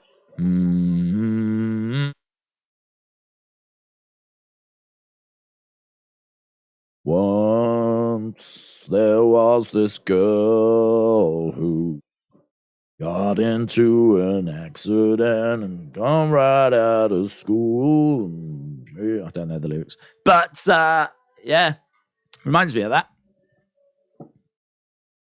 Good times. Good times. What's going on? Good, isn't it? Supernova Sessions could have me on the edge of my seats. 90s rock was wired. Wired or weird? I'm going to go wired. Battleground stream. Real said, I don't give a damn about AEW. They have bad segments too. WWE is far worse. Stop with that tribalism garbage. Are you, what's going on? What's going on?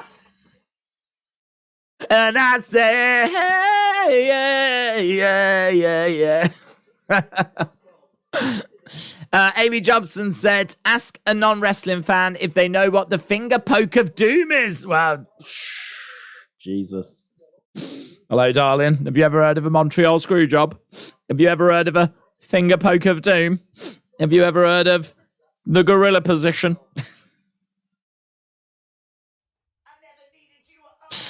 Coach Coat said, the word fart comes from the Old English word fearten. We use that all the time, which means to break winds. Fearten. Never heard of that word. I think it's one of those old English words that has now very much disappeared. Interesting. I believe you. Look, can we just acknowledge that Coach Co has got back to the facts? Let's go.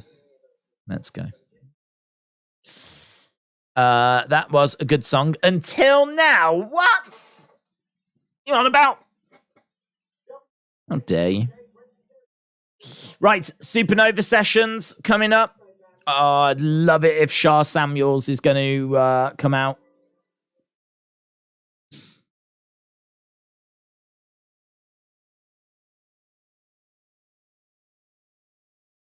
Pickup lines that wrestling fans tried and never worked. Right, we're just looking at some of the merch. Have you never been a fan of Linda Perry? No. Who's Linda Perry? I don't even know who Linda Perry is. Was she in 4 non-blondes? Is this Supernova Sessions? Let's go!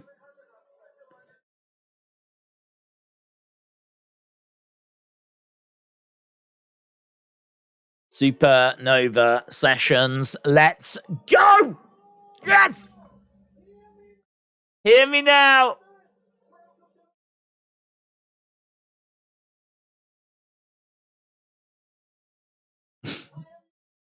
Live in the USA. That's how we're going to say it now. Live in the USA. It's the cream de la cream. This is the cream de la cream.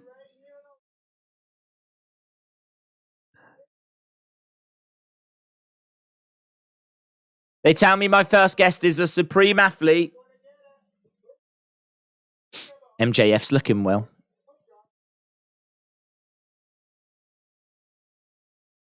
Okay, Dragon Lee has been introduced. One of the fastest rising superstars. Supernova Sessions with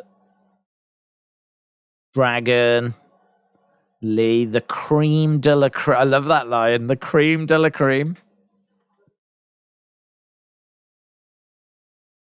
So he's got a nice sofa. Dragon Lee's got a hard wooden chair.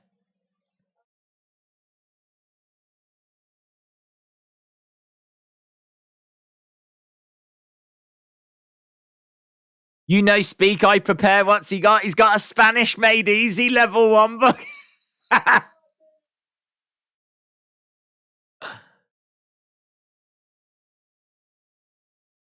Actually, I speak English. Better than you.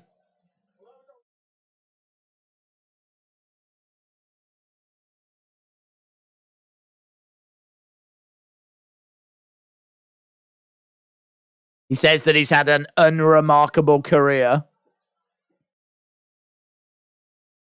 It's an honor to be here in front of all of these people, except for you. You don't give people respect.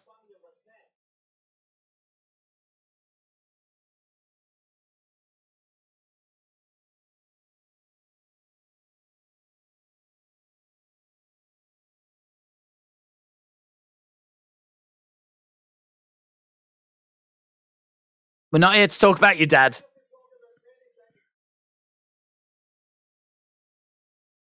I know all about you. Champion on 3 continents. You're a minor celebrity in Mexico.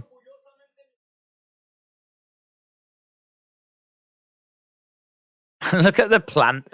There's a dead plant in a water bottle.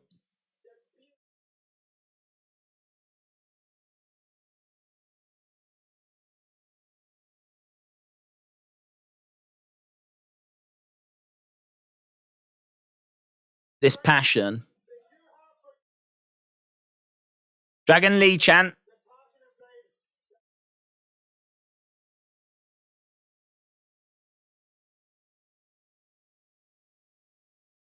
How does it feel knowing this is the closest you'll ever get to this Heritage Cup?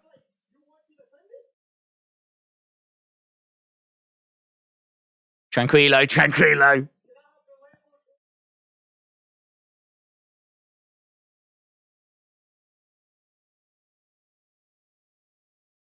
So Dragon Lee says you've got to defend the Heritage Cup.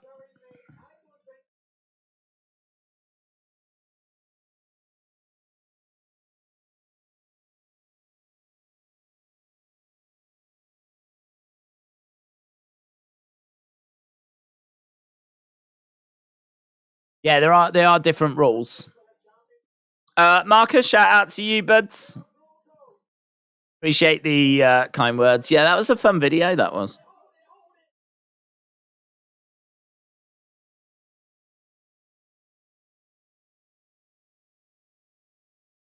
Here's Nathan Frazier. Nathan Frazier has made his way down.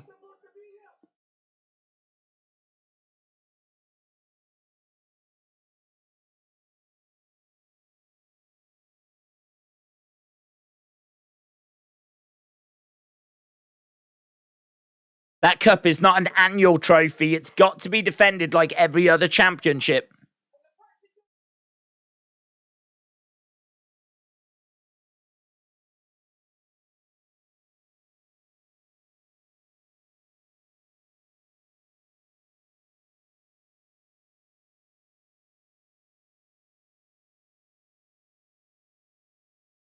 I feel like this is descending a little bit.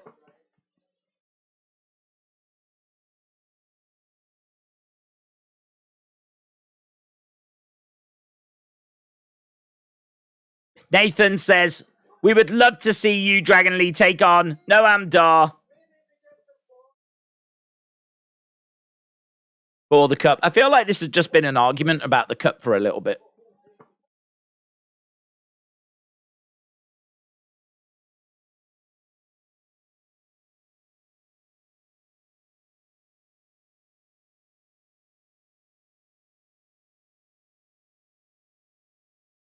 Oh, love that. Love that. If you lose your cup, you can always give your Fox a call, because obviously he was on screen in a relationship with Alicia Fox. That was, I think that was in 205 Live. I mean, that was a good few years ago now.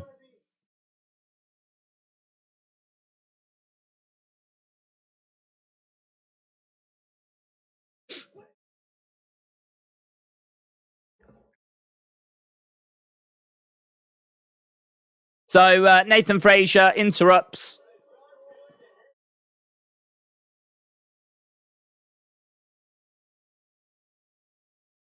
Okay, what's happening to Dragunov now? I thought that started well. I really like Namdar. I really like Supernova Sessions.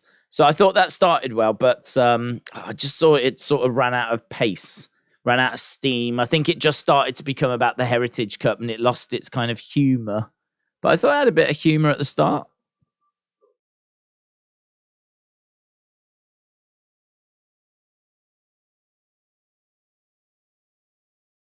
Jack has been beating up Dragunov. Dragunov says, not even close.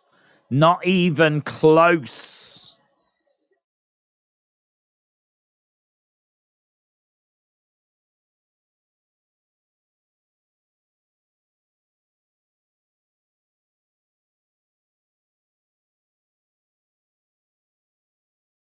So we are building towards a Heritage Cup match. Not even close. Lance said, thanks for the stream and shout out to Kojiko's messages. Let's go. Let's go. We're seeing that love and respect return to Kojiko.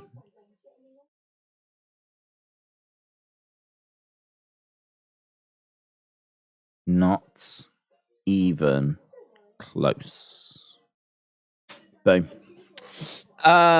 She was like female R-Truth with how much she made me laugh. She was underrated because she was fiery. You never knew. Do you remember that backstage segment where wasn't it her and Nia? And I think Nia went over to say something to her, and Alicia snapped. And she grabbed something from a table. She started like waving her arms about because she was so manic. Like she really committed when she did a promo or a match, or like there was no. What I loved about Alicia Fox was there was no half measures with Alicia Fox. There was never I'm just going to phone this in. You got everything and more every time she did a promo or did a match. And I remember her being backstage and she was waving this stuff around, going off at Nia, and she accidentally hit her in the face with whatever she was holding. And there's this brief moment where she's ranting and raving. She hits Nia with this thing. She didn't mean to. And she goes, oh, like, you know, she knows that she's just done something. But they were live. So then she had to kind of go back to ranting and raving again. Yeah, she always gave her all. She always gave absolutely everything. And funny, actually, because I was watching a little thing earlier about Alexa, and Alexa's, I think it was her debut in NXT, was against Alicia Fox. At least she was a big player when it came to like Total Divas and everything. But I think she had like I don't know if it was an alcohol problem or a drugs problem. It might have been both.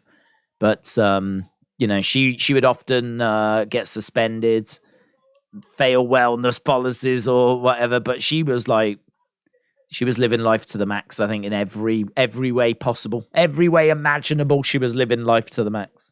I think she's married now and like settled down a little bit. We did see her in the Rumble the other year. I don't think she was in this year's Rumble, but we did see her in the Rumble the other year. But yeah, she's not someone that I think was ever going to be like a WrestleMania main event star. But you can understand why they were keeping her around. I can understand why they liked having her on the roster because, as I said, she was always someone that would put on a show. She was a show woman. She always, you know, everything was turned up to 11. And I don't know if now that she's settled down, she might have just lost that edge now, unfortunately. Some people have to have that sort of wild side to their personality in order for them to be the performers that they are. Now that she's settled down, she might not be kind of as wild on TV. So I think sometimes people do need those demons to bring out like the best in their performances.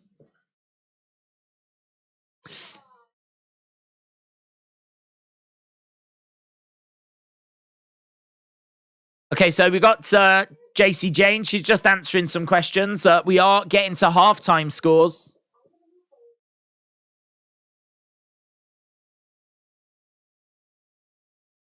I'm going to move forward to the semi-finals where I wanted to face Gigi, but Gigi did get eliminated. She's a failure. She wasn't a good daughter. She wasn't a good sister.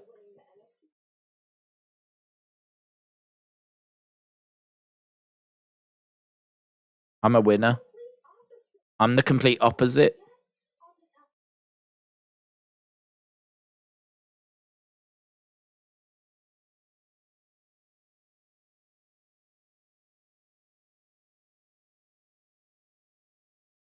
I feel like she is a much better talker than I ever knew.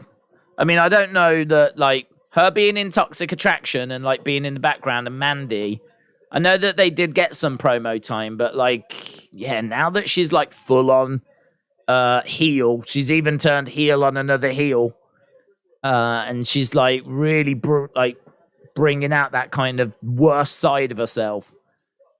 She's doing a great job. Jacy Jayne.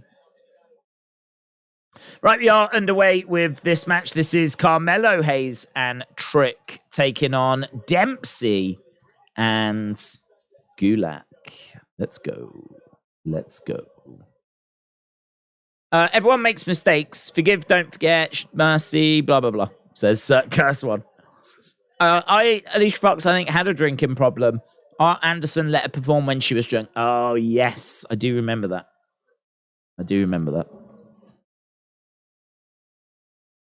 Yeah, I mean, I think they did give her, like, chances, and I think it just kind of got to the point where it's like, I think we just reached the end of the road.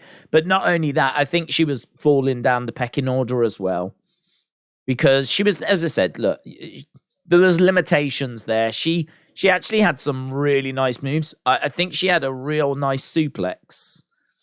And I think some of her kicks looked pretty good. As we said, there was no half measures with her, so she was probably quite snug in the ring, but that does normally make for quite a good visual because the shots look realistic, the kicks look realistic, the moves look realistic because there is a little bit of realism to them, which might not be the best for your opponent, but yeah, I always found her to be quite entertaining. The problem she had is that they never gave her much in the way of creative. They never really gave her much to get her teeth into. She was just used as that sort of Dana Brooke type character that would come in, be an opponent for someone and probably lose, you know, be involved in a squash match type situation. And I think when Total Divas was on, they were using her a little more. But, yeah, you know, she did a fair bit. She's a fun name to talk about. She doesn't really come up in conversation that often, but I do remember her with Noam. Okay. Hayes and Trick versus Dempsey and Gulak. Got to think this is going to be Hayes and Trick. This would not be a great look if they lost to Dempsey and Gulak. The best thing they did with her is when she kissed Edge when he was married to Vicky and when she was with Noam Dar, says Michael. She played the crazy gimmick pretty well. Yeah, I mean, I think there's a reason for that. And I think the reason is she wasn't playing. Right, tag, in comes Trick. Trickety Trick. I'm the creme de la creme, and it's filled to the brim, but you should still go be with him. I can't hold your hand this time. We about to hit the cut and get smoky. I am not a visit to your mommy. I don't know who that is. That is not ringing any bells. I can't wait for him to come back. I doubt if he has no edge, says Mr. Quake. I want WWE to bring back reality shows, says Bryson. Well, do you know, I really enjoyed Legends House. Thought that was good. I always thought they was going to do another season of that, but they never did. It was a little scripted, and maybe you could make it a little bit more realistic. I just think, to be honest, just getting a load of legends, putting them in a house, just watching, like, overhearing some of their conversations. I mean, it's very simple to make content, isn't it? You just get some of the legends that are around, put them in a house for a weekend, just film what goes on, film them cooking, film them going for shopping, film them having their chats and catching up, and some of their hot takes that I'm sure they've got. I'm sure at some point they'll talk about the current stars as well. You could set them some tasks, which they were doing in Legends House. I mean, that ain't going to cost too much to film, and it'd be fascinating. I think Legends House maybe just had a little bit of not scripted drama, but I think presented a certain way. I think I would just make it a little bit more stripped back next time. But it was good. I enjoyed it. Kick coming in by Carmelo. Dempsey is in. Carmelo against the ropes. Springboard crossbody. Kick. Sharp. Down goes Dempsey. Carmelo looking for the cover as Gulak comes in.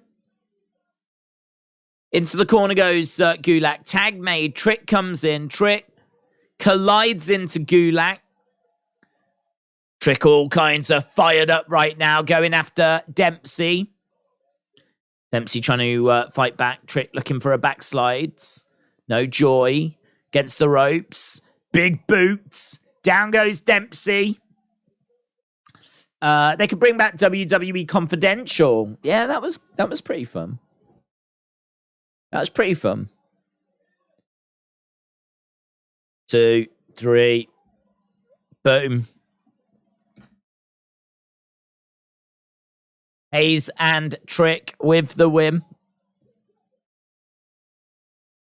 That'd be really good, actually, if you could make it. I think Legends House was great. I think the point I was making was that it was just a little bit of its time. At that time, there was a lot of like scripted reality shows. And I know they're still around now, but I would just make it a little more realistic, a little more honest. I just think like you don't need to, some of the interesting conversations that would come out of it, you don't need to do anything extra. With Confidential, just anything that's like genuine behind the scenes, a little bit like that AEW All Access. Something like that from WWE would be fascinating. In fairness, they have done, I suppose, something along those lines with 24, is it? WWE 24, when we look at 24 hours around a certain event, or we spend 24 hours with a superstar. That showed us a lot of behind the scenes stuff. I don't think they've done that series for a while, though.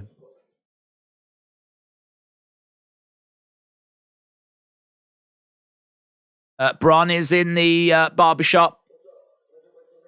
Why is everyone so nervous?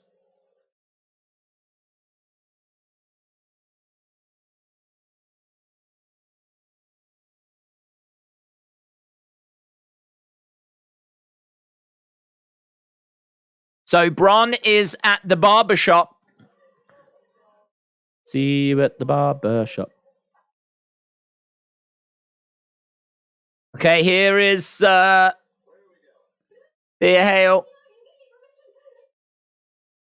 It's next.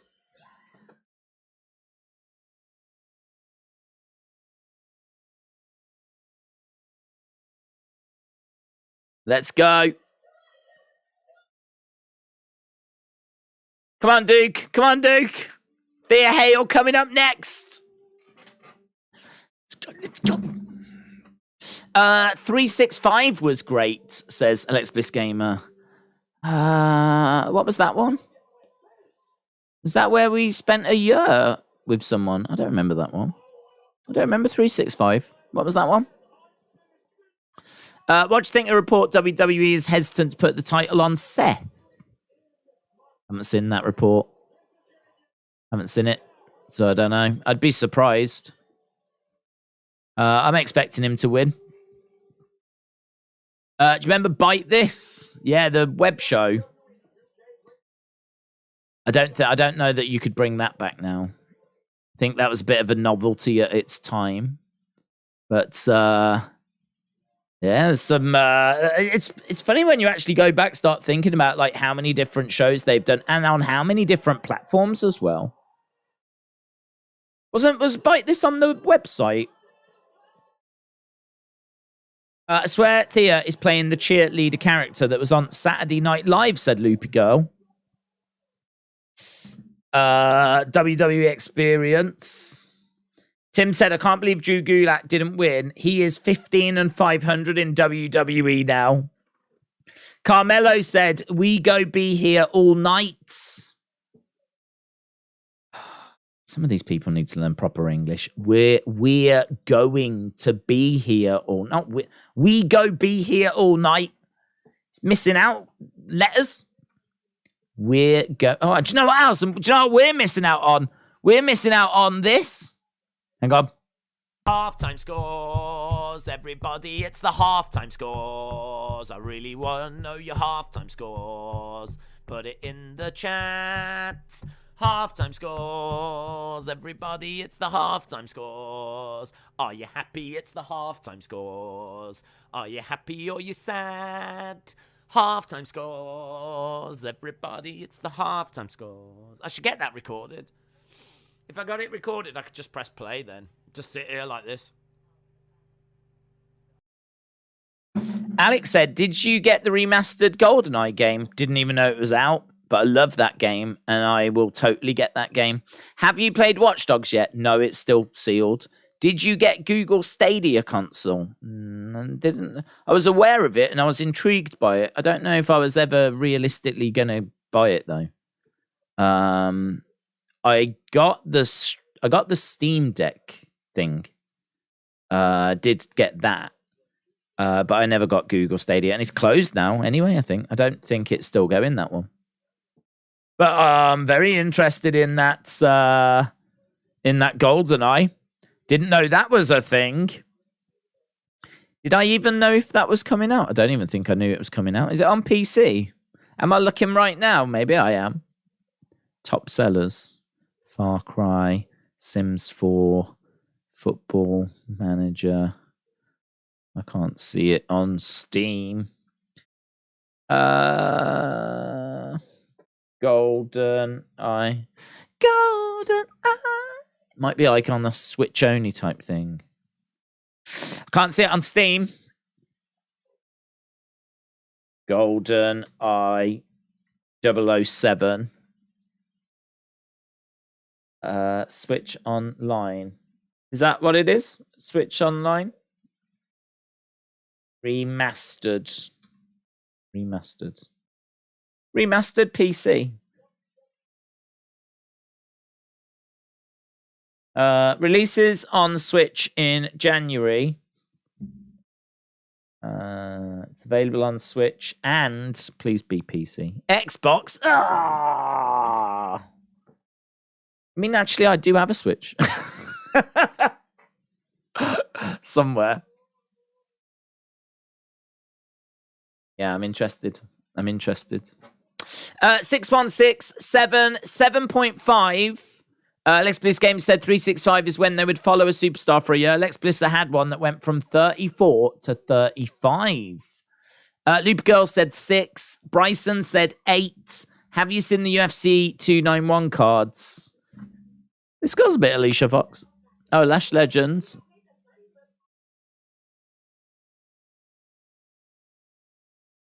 Now we have you.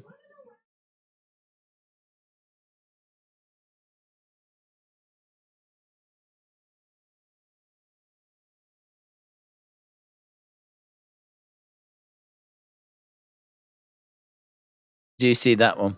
So he bumps into Lash Legends and someone, Miss Jackson. Sorry, Miss Jackson. Right, Thea Hale in the ring. Let's go. Thea Hale. James Bond, GoldenEye. Yeah, it's on Switch and Xbox, apparently. Kiana James.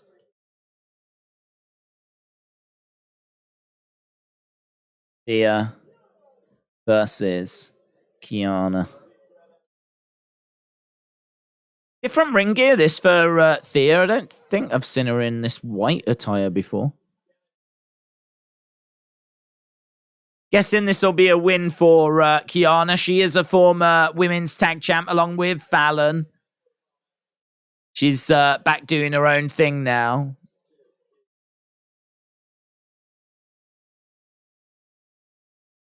Thea Hale doing some warm-ups. Thea Hale steps into the center. Kiana pushes Thea, pushes her again. Thea goes round the back. Kiana goes down. Jumps on the back of her. She's got that warrior energy. Duke Hudson is at ringside. He's not paying attention. Thea Hale gets slammed down. Kiana grabs her bag. One. Back elbow. Thea Hale in a bit of trouble. Into the corner goes Hale over the top. Nice arm drag. Nice arm drag. And again. Over in the corner. Yeah, we're seeing a lot more out of Thea Hale now. Thumbs up. Duke Hudson cheering away. Kiana with a big right hand. To the outside goes Kiana James. Thea Hale. Chase you. Sign is given. Suicide dive. Down goes Kiana. A suicide dive by Thea Hale. Duke Hudson again, applaud him. Thea Hale running up the ring steps. Climbing up top. Crossbody, but Kiana moves out the way. Kiana James grabbing Thea. Knee to the midsection. Seeing a lot more out of Thea Hale than what we've seen before. Definitely seeing some improvement. She was very limited last year. Very limited. Knee strike coming in. What are they doing with Chase U? I don't know where Andre Chase is. I think he might be dealing with a genuine injury. And at the moment, Duke Hudson's kind of running it in his absence. And I think Duke being involved has been really good. But it's just a shame that they've not been getting any success. But Thea joining, I think, brought a nice different dimension. Brought a lot of energy. She fits it and it works perfect as well because she is young. And, you know, her being at Chase U, I mean, it just looks right, feels right. So I think she's been good. Andre Chase is good in that role. Duke Hudson's been a good addition. He's brought some credibility to the group. And I like the fact now that he's like not interested and he's seemingly out for himself. I think he sort of wants to do the right thing, but he wants to look out for himself more. Like, I don't think he hates Thea Hale or hates Andre Chase or anything, but I think it's just, I think he can see that it's not getting the success in the group that he wanted. Which is funny, actually, because, I mean, Duke Hudson has been in this group for a long time now. He's been with them for quite a long time. He's sort of been pushed to the side. We don't really think about him being a challenger for Braun or Carmelo or, you know. But Duke Hudson, he's got a good size to him. He's good in the ring. He can talk. He's fun. He's got a lot of upside, Duke Hudson. But it's just, he has sort of been pushed to the sideline. So he's probably served his time, innit? Certainly feels like we are building towards him potentially leaving. I mean, he's not paying Thea any attention whatsoever at the moment. Thea Hale doing a real good job here as she's getting fired up. Springboard sent on. She charges over at Kiana. Goes for a shot. It's blocked by Thea. Thea climbing up in the corner. She gives the Chase U. That's a lovely, that was a ferocious crossbody. And Duke not watching as Thea Hale in control. She's got Kiana in the middle of the ring. Kiana blocking the suplex. Oh, planting Thea down. Face first with a gut buster over on the ropes. Kiana now seemingly in control. 1, 2, 3, and Kiana does pick up the win. Kiana beats Thea. So, no great surprise there, but I think that was a longer match, a more competitive match. Thea Hale goes over, just starts hugging Duke Hudson.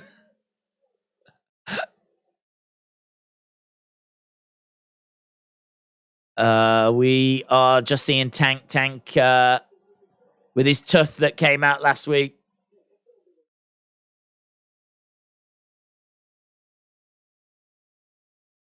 Tank and Hank. Okay, so Kiana beats Thea.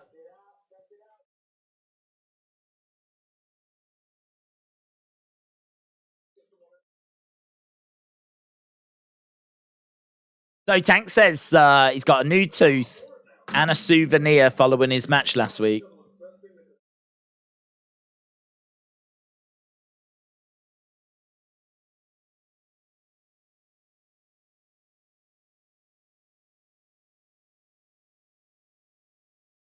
We should do that.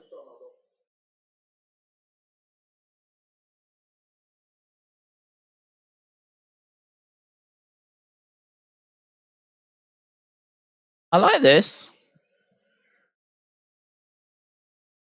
Next week. Next week, we get in the ring against each other. Push each other to the limit. Have a bonding experience.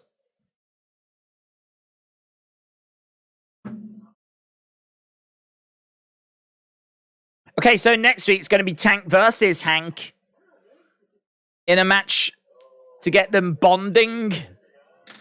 I like that. I like that. I'll tell you why I like it, because I think Hank Walker's really hard to book, because I don't think he's a great promo. I don't think he's great in the ring. I don't think he's got much of a personality. I don't really know why he's in NXT.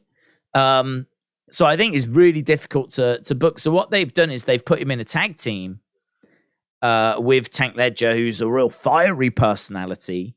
And so now they're kind of chalk and cheese. You've got Tank, who's like the more outgoing, more outspoken one. And then you've got Hank that's, looks like a supply teacher. But I think they could complement each other quite well. So watching this tag team kind of go from just starting out to hopefully going on to achieve some good stuff, that could be a fun journey. Okay, Tyler Bate is in the medical room. Take care of him. And Wesley's going to go out and address the NXT universe. Boom. What do you think of the UFC 291 card? I haven't seen it, but I've seen Poirier Gaethje, but I have not seen anything else. Poirier Gaethje, if that's the main event, I think it's a bit underwhelming. It strikes me as a good co-main event. But also feature a co-headline between Jan Blachowicz and Alec Pereira to that division. Okay. It's a bit of a weird one, isn't it? Poirier Gaethje, we've seen it before. It's two great fighters. It's going to be a great fight. They're two fighters that people have got a soft spot for. But that, to me, just screams co-main event, if I'm being honest. I feel like you do need a title match. I suppose you can make the argument they've made it a title match with a BMF belt, but that BMF belt means nothing, does it really? It means about as much as a replica. So I don't think the BMF title means anything. But Poirier Gaethje is a great fight. It's an amazing fight. Jan Blachowicz against Alex Pereira. That's interesting. Again, I think that's a fine co-main. That's a fine co-main. I feel like we've got 2 co-mains. We're maybe missing a main event. Paulo Costa returns against Alice Karov. Tony Ferguson's on the cards against Bobby Green. That's interesting. Michael Chiesa taking on Kevin Holland. I mean, what I would say is it looks like they've just put a load of fun names on it rather than like looking for a title fight, a big title fight, whatever. They've just gone, let's get Poirier, let's get Gaethje, let's get Alec Pereira, let's get Costa, let's get Tony Ferguson, let's get Kevin Holland. And they've just shoved them all onto the same card. So, I mean, look, it's going to be a fun show. I can't say it's grabbing me as a card that's going to be like a monster card. Do you know what I mean? But then saying that, they are going to have a Conor card later this year, aren't they? So, I mean, that's going to be a monster card. That's going to be a monster card. And actually, I think UFC have had a nice little run. Certainly earlier this year, maybe tail end of last year with some big cards. But yeah, I'd say that one probably feels to me like it's just missing a main event. But I suppose in a way, Poirier Gaethje is like a people's main event, you know? 2 well-respected fighters, 2 fan favorites, 2 fighters that people really like going up against each other again. Title said Mr. Quake. Did you see that the BMF title will be defended at UFC 291? Yeah, I just saw it. I don't think that belt means anything. I mean, it's only had 1 appearance before, and you know, unless they're going to start making a thing out of it.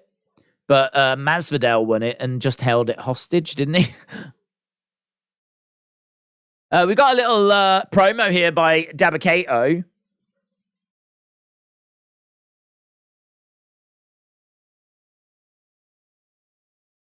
I'm not going anywhere. There is more to accomplish. Championship gold to capture. I'm on the hunt.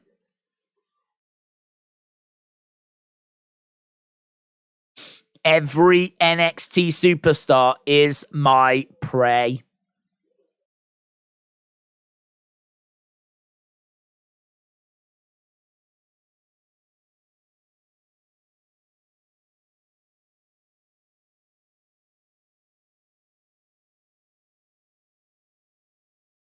Okay, so we've got Axiom, we've got Enofe, we've got Blades, we got I can't remember his name. Frederick.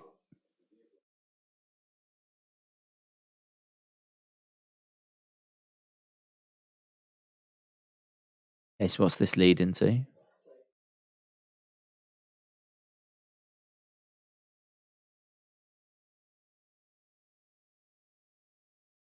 Okay, here's Wesley.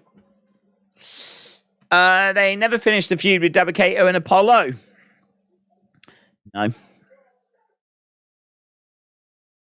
Maybe it'll continue one day on the main roster. Right, Wesley getting into the ring. Let's see what he's got to say. How long we got left? We got half an hour left, and then obviously the overrun. So we are well into the second hour now.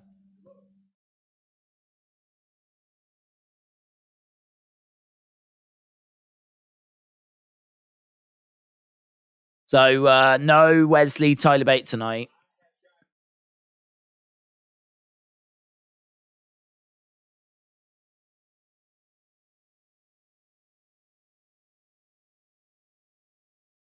Jacy.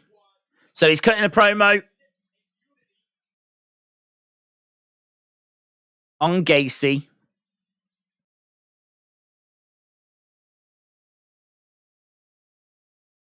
You didn't need to target me or my friend. Tyler Bate is watching backstage. Is he going to get attacked again? It's a bit weird, wasn't it? Why did we just get shown Tyler putting ice on his arm?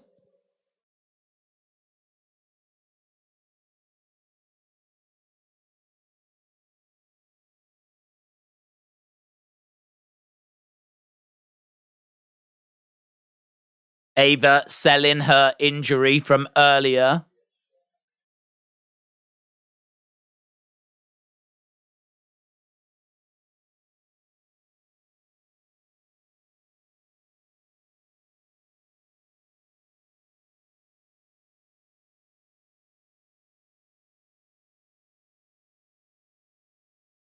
So Wes and Jacy are going to be facing at Battleground, Ava's just said.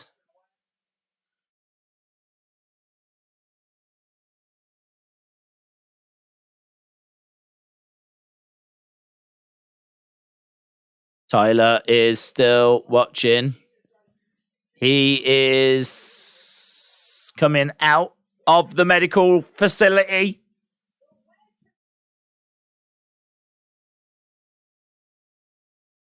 Tyler is deceiving you.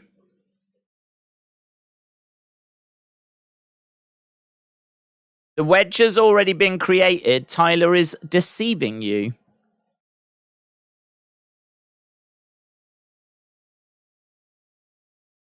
Tyler Bates come out.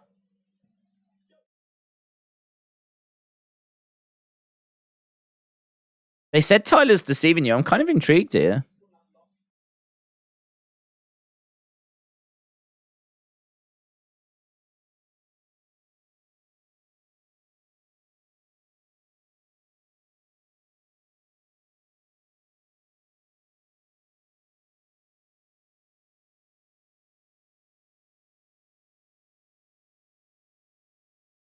Tyler's getting in the ring. We're friends.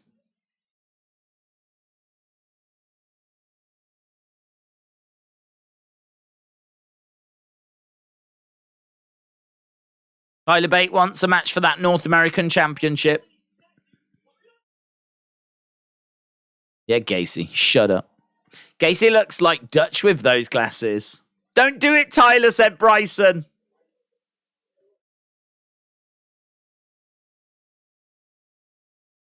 I should have said something.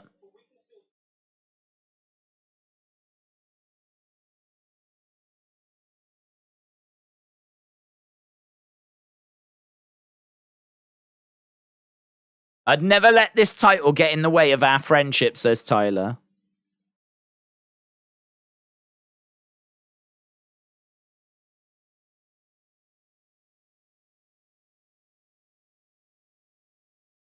So is this going to be a triple threat? That's kind of feeling where we're going, isn't it? Like Tyler, Jacy, Wes. I'll take you both on. Triple threat, Battlegrounds.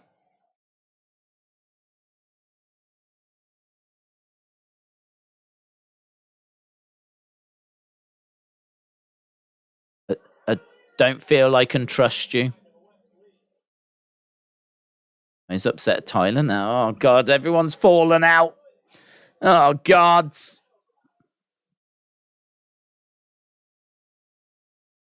Right, now we've got Roxanne Perez. Little video package.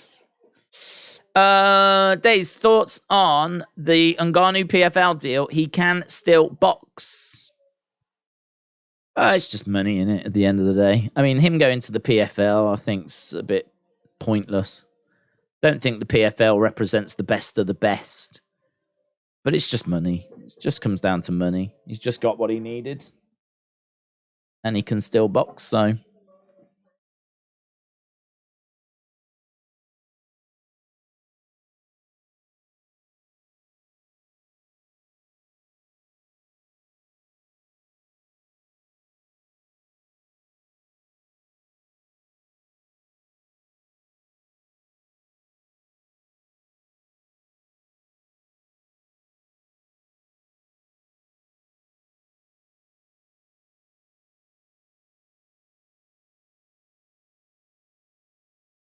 I find Roxanne annoying. I can't help it.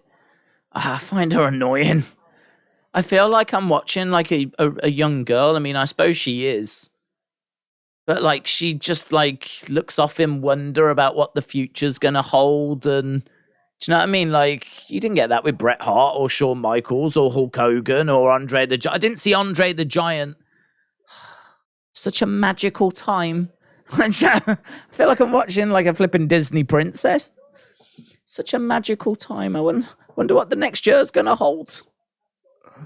I feel like she really caters to the young female demographic. I don't think she's meant for me. Well, I would say, I mean, she is good in the ring. Definitely can't say that she's not. She is. She's young. She's very good in the ring. They call her the prodigy. But I do think also she. I don't know if that has translated into like a likability factor. You know, that has just really connected with people. But like when I first saw her, I was like, yeah, she's good. She's good in the ring. She's very smooth, very crisp. She's got a good move set. Sells well. She looks like she's having a match. Like, yeah, she's good. I could see what the hype was. But the more I've watched her, the more her personality is. I've got to see her personality. Everything's so wondrous. Everything's amazing. Everything's like flipping dreamland. Like I said, like I think it does happen to some people, maybe not everyone, but I think it does happen to some people where they're a fan of this. And she was a fan of this. And I think it can be hard to like become a superstar. I think you're still in that fan mode. And I feel like she's still in that fact. She can't believe it. I'm going to be at WrestleMania. But I think they want her to portray that as well, you know? I think they want her to be relatable. But that's not what I look for. I don't look for that in a wrestler. Never really had that you didn't get that from Jericho or, do you know what I mean? John Cena or like any of these guys. But like, yeah, I don't know. She's young and she acts young. So I think that's like, I want to see her like move past that. But I think they're probably encouraging it actually to make her, as I said, relatable. I think I'm just a boomer. I think I'm just a boomer that's just bitter at life. I think that's what it comes down to. Right, we are at commercial break. How long we got? We got about 20 odd minutes next to go. Amari Miller is the next Shamel. Right, what have we got left to go? We got Roxanne, haven't we? She's going to be in action. She's in action against Jacy, Jayne. I'd imagine Roxanne will go through that. And I think, is that it? I think it might just only be our main event left to go. Whitey Jacy, I'm not the biggest Roxanne fan, but I think she'll only get better. Why was Rip Torn fans said, why was Survivor Series War Games named after NXT War Games? Did they borrow it? They should have booked Raw SmackDown instead of Bloodline match. So War Games is obviously it's an old match from like the 80s. And so it was something that was created outside of WWE. And it was in the NWA. And so it's not like a Vince creation. And so as a result, Vince never touched it. Even when he had the ability to use it, when they bought WCW, he never wanted anything to do with it. And so War Games just seemed to be something that was in the past. But Triple H, he is all about history. He is all about going back and paying respect to legends and everything. You know, we have seen examples of that since he took over. And one of the examples was, you know, in NXT, he started using War Games. And I think he was a fan of that match style. And he's just brought it to the main roster.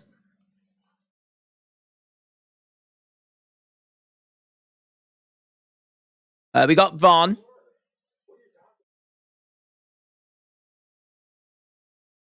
Vaughn stuck up for Robert Stone. You're the only one that's believed in me, says Vaughn. I know there's a superstar inside of you. Oh, this picture again.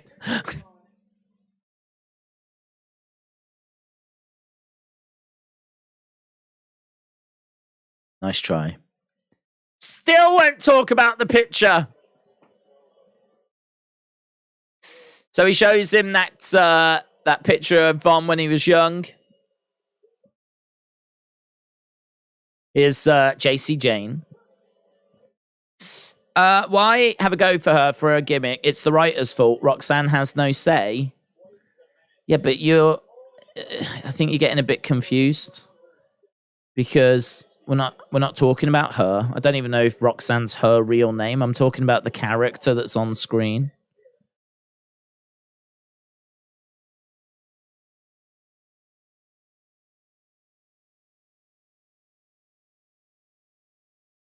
Right, Vaughn still won't talk about the baby picture. Jacy Jayne has come down. Here's Roxanne.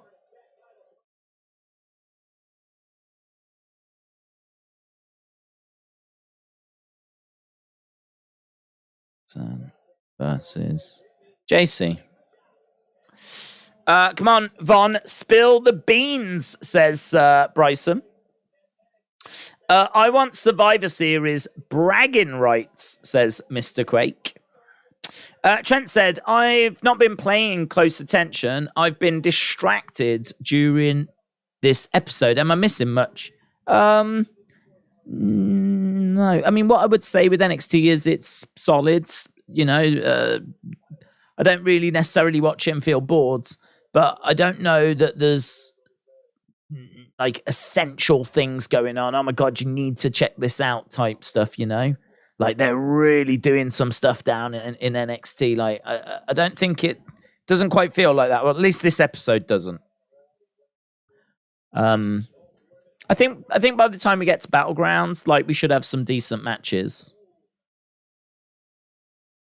I think Carmelo and Braun. I do like Braun as a heel, but I don't think Carmelo's dropping the title back. So I think that's could be better if he had a different opponent. I think if Braun had moved on to someone else, Carmelo was feuding with someone else, that'd probably be a bit more interesting. They're probably not wrong to do the rematch, but as we said, like I just can't see Carmelo dropping the title back to Braun now. But the women's title tournament obviously is going to be interesting. And Creed's getting an opportunity at the tag titles. That'll be good. So, you know, at the moment, we're just sort of putting a few touches in place, adding a few more matches for Battlegrounds. Do you think, though, if it's on at the same time as Double or Nothing, I do think they're going to have to really make that card look very tempting if they're going to be competing, if it's on the same time as AEW. Just a one count by Roxanne. I think Roxanne is more interesting than Zoe. The only good thing about her is her wrestling. Bryson said the people that show up only for Raw and SmackDown should get into NXT. It's good. Down goes Roxy in the corner. James said he loves Roxy. DGAF, what anyone says. She's still young and she will improve. It's simple. On the outside of the ring, Jacy, back elbow. Roxy goes into the commentary table. Watson said, I'm in Benidorm. Hope you've been doing good. I'm good. Have fun in Benidorm. I've never been to Benidorm. Right, we are at commercial break. Where's Isla and Alba? I don't think they were on the week show. They're still NXT champs. Yeah, I don't think we've addressed what's happening there, to be honest. Mate, hopefully we get some sort of an answer on Friday, but yeah, they do still have those women's tag titles. So it'd be good to get an answer as to what's happening with those. William said, I only ever watch NXT for Index. Tim said, I haven't watched this show since they booted Mandy Rose. Mr. Quake said, there's rumors for SmackDown women's tag titles. William said, I like all wrestling and combat sports. Did you see Riddle's Brocopter? I didn't. I don't know what it was. I saw he was trending some point last week, and I clicked on it to see why he was trending. I do that with any wrestlers that tend to be like in my what's happening thing. So I clicked on it, and then all I saw was people saying, why have I got a naked Riddle in my timeline? And that was enough for me to go, okay. Found out what I needed to find out. I now know why he's trending. But I didn't see it, and I don't know if he was hacked or what it was. So, but to be honest, I didn't want to stay around too long. So sometimes there's little bits of news that I'm quite happy if I never find out. It's all right if I never find out if he was hacked or not. It's fine. I can live my life still. I will find a way forward. The sun will come out tomorrow. What's happening with the Raw and SmackDown women's belts, said Wrestle with Andy. Good point. They still haven't addressed that, have they? We do just have the SmackDown women's champion just carrying the SmackDown women's title around on Raw. Hopefully it's going to be new belts, and maybe we're just waiting for that. Right, we are underway with Jacy going for a pin on Roxanne. Don't forget, Roxanne is a Ring of Honor Women's Champion. James said, eventually, they're going to have a title for title match with the winners taking both the titles in NXT. They don't have enough women's tag teams right now. Michael said, I think they could have turned Roxanne heel by attacking Medio instead of an anxiety story. Thoughts? Well, I don't know if that anxiety story is true, to be honest. I don't know if that's based on reality. I don't know why she had to forfeit the title, because whatever it was, she wasn't out for very long, was she? I mean, she got stripped and then was still able to compete at the next pay-per-view. So on reflection, I don't think they actually needed to get the belt off her. But for some reason, they felt like there was something that, meant they needed to do that. So I actually don't know if her talking about anxiety is her potentially discussing struggles that she really does have, or if it was just an excuse.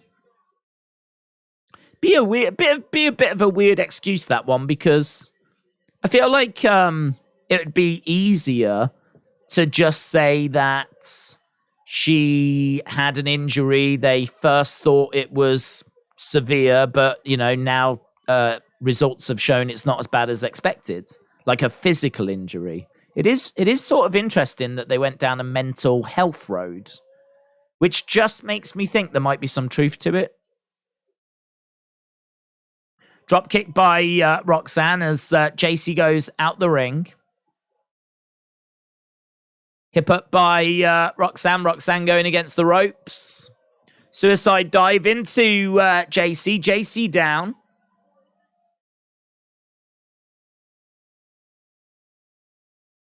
Jacy back in the ring as Roxanne goes over to the corner. Roxanne climbing up.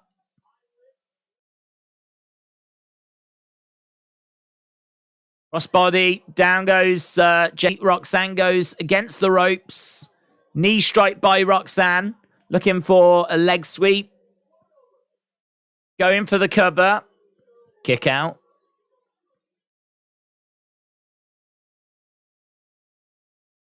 She's wearing earrings? Do we see wrestlers wearing earrings during matches? I just noticed Roxanne was wearing these little earrings. I think then. Over in the corner. She was going for Pop Rocks super kick there by Jacy. Roxanne Perez a bit stunned. Cover coming by Jacy. 2. Shoulder up. My honest opinion, they should get rid of the women's tag titles, bring in 2 mid-card titles, and keep them separate, says Michael. Travis said, I meant to say a former Ring of Honor women's champion. Daze, do you hate Kamaru Usman? Do I hate Kamaru Usman? No. No? I thought he was a great champion. I mean, I did want Leon to beat him because Leon's from Birmingham, which is where my family's from. No, don't hate Usman. What time we got? So we still got a bit of time here. We still got 10 minutes and then the overrun. So I don't know if there's going to be another segment.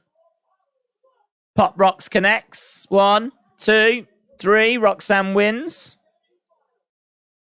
So Roxanne progresses. She's going to be taking on, I think, is it Tiffany Stratton? I'm thinking Roxanne Cora final.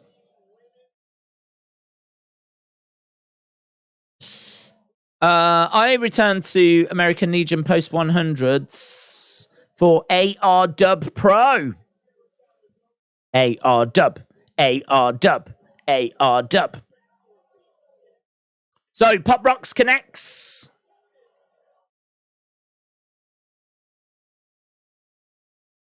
And Roxanne progresses.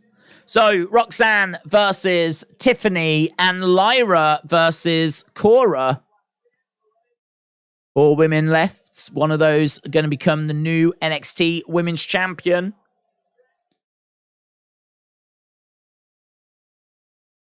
That is mine, says Tiffany.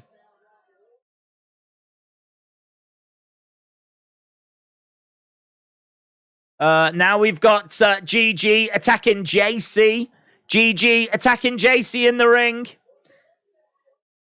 Shots coming in by Gigi. Jacy getting out the ring as Gigi comes over. Wow, she just grabbed her by the hair, hurled her out the ring. Into the side of the ring goes Jacy. Gigi is being held back. Now we've got Carmelo coming out. Champ again. We got time to fill, haven't we?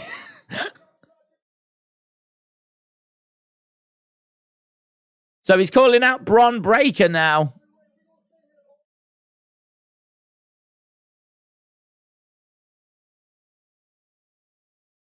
Okay.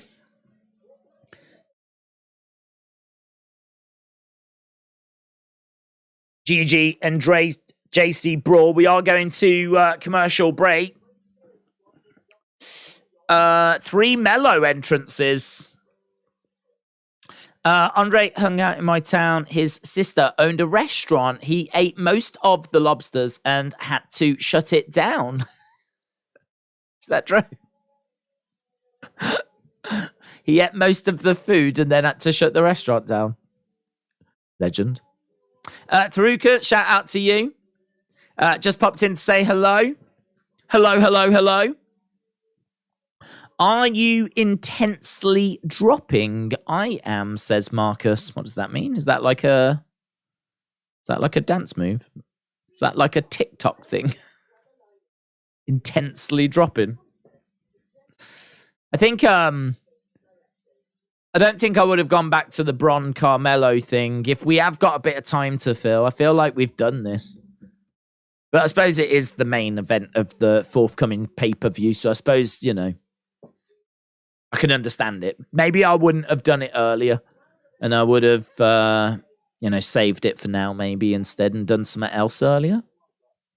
But I do feel like we've had a fair bit of Carmelo and Bron and Trick today. Roxy has only been wrestling since 2018. She came through Ro Booker's promotion, Ring of Honor, former women's champion, NXT champion. She's come a long way in a short space of time. Hector said, is NXT live or is it pre-taped? This would look so awkward as a live audience. It's live. It's live. Gonna watch NXT later, says through Kamarka said it means I'm tired. Oh. Shades of Foley. I think it should be Cora versus Tiffany in the final. They both deserve it. Now, who wins? I don't know. Marcus said, can you give a shout out to Big M? Big M. Shout out to Big M. Shout out to Big Mabel. Mabel, King of the Ring. Men on a mission. Go on, Big M. Go on, Big M. Shout out to Big M. I think NXT is sleeping on Trick. He looks like a heavyweight. Vince might like him. I think he's been in the shadow. I think they are definitely getting him out of that shadow a little bit more now. But you are right. I mean, he is pretty jacked and he has got a good size to him. He can talk a bit as well. I think them two together are a good partnership. And I don't know if it's true, but he did say that they went to like school together and they've been lifelong friends. I don't know if that's real or if that's just the characters. But either way, if he does turn on him, it will make it a bit more shocking if they keep, talking about those types of things. If they keep making out about the fact that, they've known each other since school and all this kind of stuff. If they, just drop that in every now and again, it'll just mean that if they do turn, it'll just be a bit more shocking.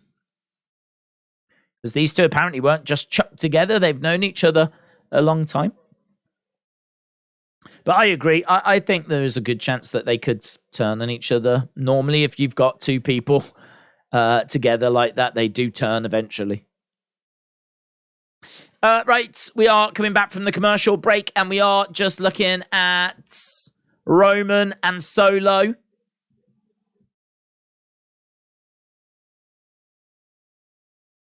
Face to face. Sammy, Kevin, Friday Night SmackDown from Columbia this Friday.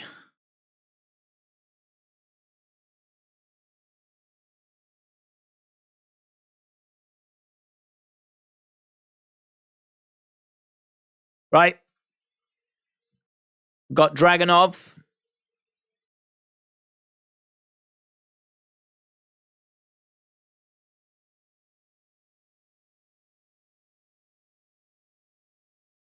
Told you I can break any man.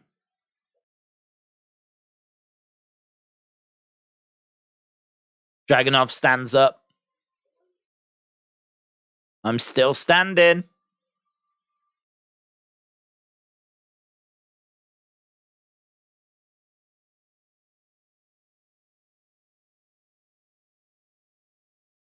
Some kind of kinky sex thing going on. Oh, what that is. He loves being beaten, doesn't he? Old Dragunov. He chose to go there. He didn't even get kidnapped. Why is the cameraman not calling the police? I mean, this is full on assault. Heritage Cup match. Noam Dar, Dragon Lee. That's been announced for Battleground. Noam Dar is going to be going up against Nathan Frazier. NXT. So, Triple Threat as well has been announced. Tyler Bate, Wesley, Joe Gacy for Battlegrounds. Also at Battleground, as we said, Noam Dar, Dragon Lee. Heritage Cup match. Still waiting for Braun. Alex said, awesome stream, awesome chats. Alex, shout out to you, buds. Okay, here is Bron Breakker making his way down. Women's Championship Tournament, Cora, Jade, Lyra Valkyria. And we've also got Roxanne Perez and Tiffany Stratton. Bron Breakker's come out. He's got loads of security with him.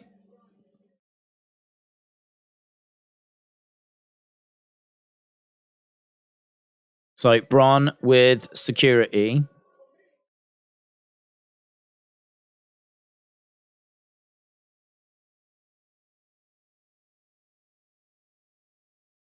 I brought these security guards out here to protect you.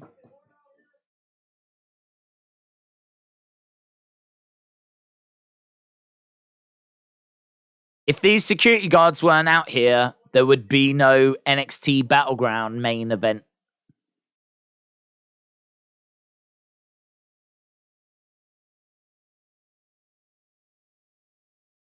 I beat you.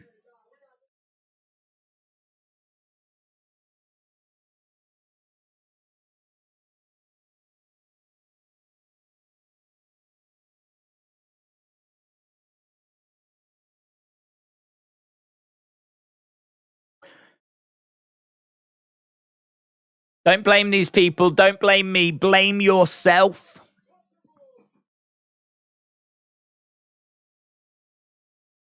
You thought you was untouchable until you got touched. So we've just got Carmelo and Bron cutting a promo against each other at the moment.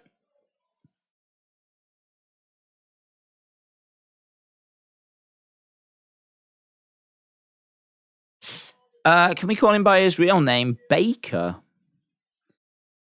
Bron Breakker did change for the better, said WWE and AEW fan. I'm still mad that wrestling being fake, said Mr. Quake. Being a heel suits Bron. After all, he's Scott's nephew, says Walter.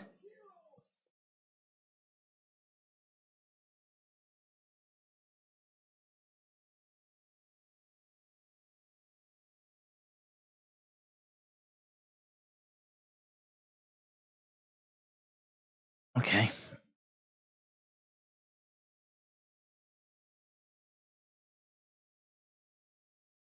There's a reason why you and I are in this main event.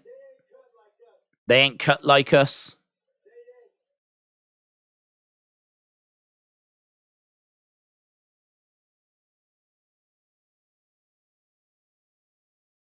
There's some woman playing with like a teddy in the background. It's quite distracting. He's like waving his legs around. That's all I can look at. I'm watching Bron, and in the background, there's a woman with a teddy, like going.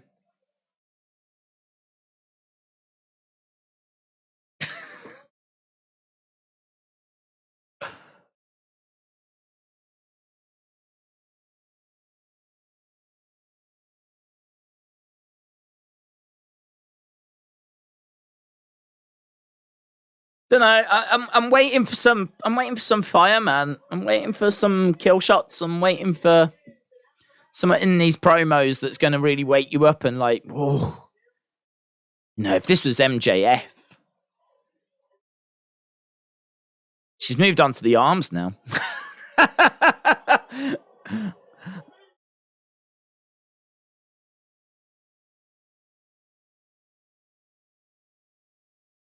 Okay, they're brawling. They're brawling. Mr. Bean's daughter. Okay, the security guards aren't doing a very good job. Surprise, surprise. Surprise, surprise. Mello gets planted. Ron coming over. Grabs a hold of Carmelo, picks him up. Mello lands on his feet. Ooh, man, low blow. It looked a serious low blow as well. Low blow, yeah. Wallops Bron in the head with the belt. Missed by a mile, but the low blow looked good.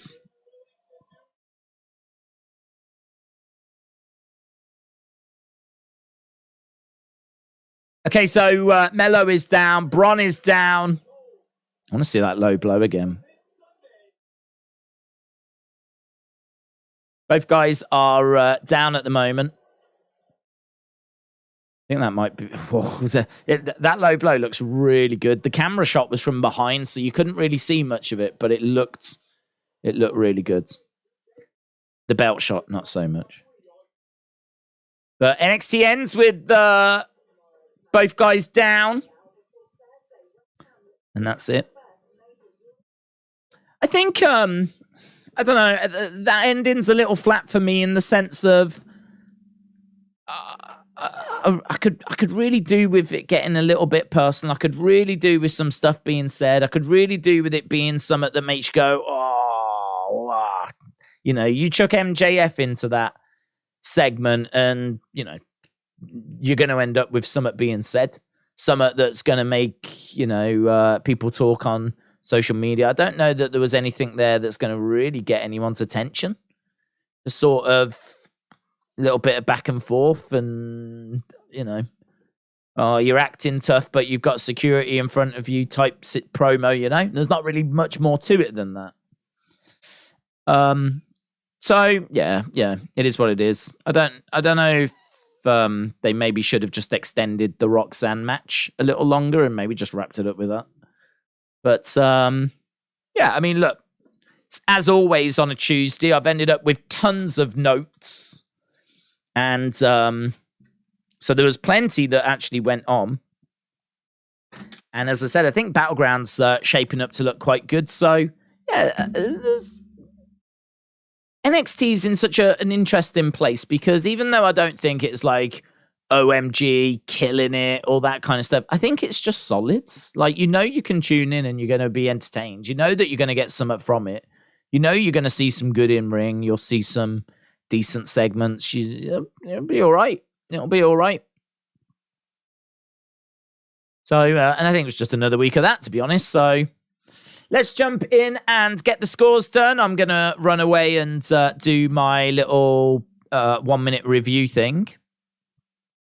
Let's go scores. 8 to 10. 72775. 62675. 575. Or below. Get in your scores then. Get in your scores. A better place. Shades of FCW and OVW. Yeah, I never watched much FCW, to be honest.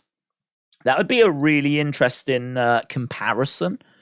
I think this version of NXT is often, well, certainly by me, a lot compared to the black and gold era, but that just might be so unfair because I think black and gold NXT might, I mean, I can't say for certain, but that might be the best era of like WWE developmental. How that compares to OVW, which I didn't watch, right? And obviously the stars they had when they had Cena and Batista or Leviathan, Shelton Benjamin and Randy Orton, that class. I mean, you would think that would be a special time. I actually don't know if there's... I don't know. I've never looked. I don't know if all that footage is on there from that period. I don't know if you can follow the stories of Cena in developmental. I would guess you probably can't. But I've never looked. That would be quite interesting. You know, could you watch Cena week after week telling whatever stories he was telling in developmental? That'd be kind of interesting. And the same with FCW. I've got a feeling there's actually a lack of FCW content. I don't think all the episodes are on there, or at least certainly they weren't. Whether they've been added, and because stuff gets added quite often. I think most. I don't know if it's weekly or monthly, but new content's being added on a regular basis. So FCW might be actually in a good place now. I haven't checked it in ages. I'd even go as far as to say years. I haven't checked FCW to see what's actually on there, but I know there is stuff on there. But yeah, how this compares to the old developmental stuff, that would be an interesting comparison. But it always just gets compared to black and gold because that was recent, obviously. Few years back, and just loved, wasn't it? It was so loved. People absolutely loved black and gold NXT. Just never heard any bad words about it. And then obviously Vince got involved and we got NXT 2.0, and I think that was a definite step backwards. And now I think we've took I reckon we've took a half step forwards. I still don't think we're back where Black and Gold was. But then saying that, I think that we haven't seen an injection of real top indie talent in a little while. I think the indie scene has really struggled. So I don't even know what talent is out on the indie scene. But what was great in the past was that you'd get that injection of like some of the hottest young indie talent, and that would really revitalize the brand. People would come in and they already had like characters, they already had a fan base, whereas now we have to build everyone up from scratch largely, you know, like Thea Hale building from scratch, Kiana James building from scratch, Briggs and Jensen building from scratch, Carmelo Hayes building from scratch, Bron Breakker building from scratch. Like that's not how it was before. When people were coming in, they'd been already competing for X amount of years, already had a fan base, already people had opinions of them, you know. Kevin Owens, Sami Zayn, Ricochet, Finn Balor, Asuka. Like, these people were coming in and we already knew loads about them. Obviously, they brought in Dragon Lee recently, though, and that's an exciting sign because it sort of suggests that we might go back there. We might go back to signing some of that hot, young indie talent or talent that's like around the world. So, yeah, I mean, look, the future's looking good. But as I said, maybe that could be interesting to compare where we are now to where the developmental brands have been in the distant past, the OVW, the FCW days. Because I actually don't know. I don't know. This could kill that stuff. The stuff we're watching now could be like a million miles better than that stuff. But all shows now own OVW. See 3 wrestlers there. It's an innovative company. All Snow now owns OVW. Okay. I don't know, actually. I mean, I don't know what the agreement between WWE and OVW would have been. I don't know if there would have been an agreement with the tape library, because WWE would have to know when they were working with OVW that any stars coming out of there, that part of their journey would have took place in OVW. So I don't know. I don't know what happened with the tapes from that time. I don't know if there was any agreement that anyone that made it to the main roster, could their tapes be owned by WWE? Was that in the contract at all? Or is it all just owned by OVW? Did you see Cena's reverse promos he did in developmental? No. Acknowledge me, said MB. MB, shout out to you. Al Snow owns OVW. Mr. Quake said we had 20 figures. Keep getting your votes in. We'll wrap it up soon enough. Obviously, we've had the overrun, so we're already at nearly 1:15. So a few more minutes, and we'll wrap it up. Send it home. We are back tomorrow with AEW. So we are back tomorrow with that. Kingdom World with Aussie Food. Shout out to you. Marcus said, I searched on Google. It says you're 23. I thought you was younger, to be honest. I am. It's incorrect. It's incorrect information. I didn't set up anything that was on that. I think there's famous birthdays, which have asked me repeatedly for that information. And I keep saying I'm 21 and they just won't listen. So I think they just made some up.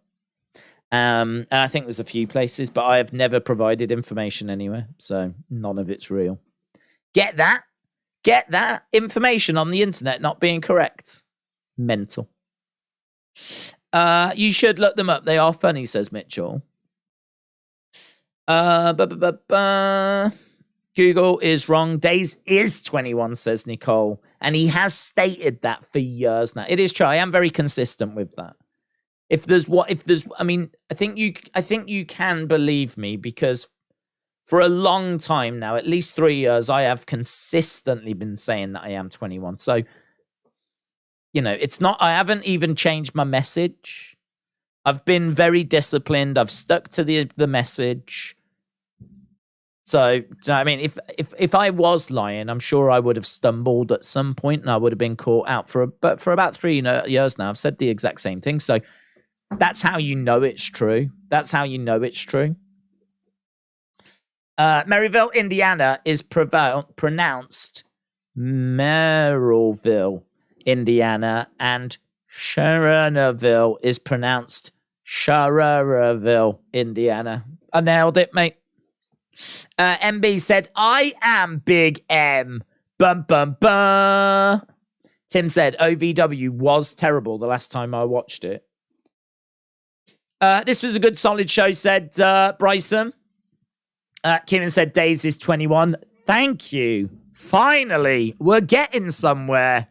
Let's go. Right. Talking of let's go in. Let's get poll wrapped up. Put a bow on it. I mean, not literally. Wan said, what's the difference between Mattel Creations and Ringside Collectibles? I thought it was only one Mattel, like I said before. What's the difference between Mattel Creations and Ringside Collectibles? Ringside Collectibles is a website that's run independently, and Mattel is the company that makes the figures. So Mattel Creations is their own distribution. So they've started to sell some figures that you can only get from Mattel Creations. And they don't sell them anywhere else. I think maybe the Logan Paul one was on there, and I think the Cody Rhodes Ultimate Edition one was on there. So, yeah, there was some that you could only purchase from Mattel Creations, but that's their own internal store. Whereas Ringside Collectibles, they're just, I think, the biggest online wrestling action figure retailer. And they're, completely independent from Mattel. Daze lives in Neverland. It's not complicated.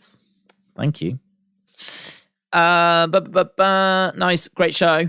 Yeah, right. 40% of you said today was 8 to 10. 38% said 7 to 775. 13% said 6 to 675. And 7% said 575 or below. Boom, we're done. Thanks a lot for joining us. We are back tomorrow with AEW. And don't forget, tomorrow is Tony Khan's actual announcement. We had the announcement of the announcement last week, but tomorrow is the announcement where he is going to announce about the brand split and Collision and all of that stuff. What he's actually going to say and the detail that he's going to provide is going to be very interesting. So I do think that tomorrow is going to be a big show. Just because even though we know what he's going to say, we don't know quite how much detail he's going to provide. We don't quite know how he's going to word it, but that is obviously what is expected. So yeah, it feels like there's something big that's going to go down tomorrow. The landscape of wrestling is about to change because a regular wrestling show on a Saturday night. Crazy. Another Dynamite, a second Dynamite, and a brand split, and the return of CM Punk, which I don't think will be announced. But it is believed that he's on the way. So, yeah. Big stream tomorrow, big show tomorrow, and we'll see what Tony has got to say. Awesome. Thanks for watching. Appreciate the support as always, and I will see you again next time. Bye for now.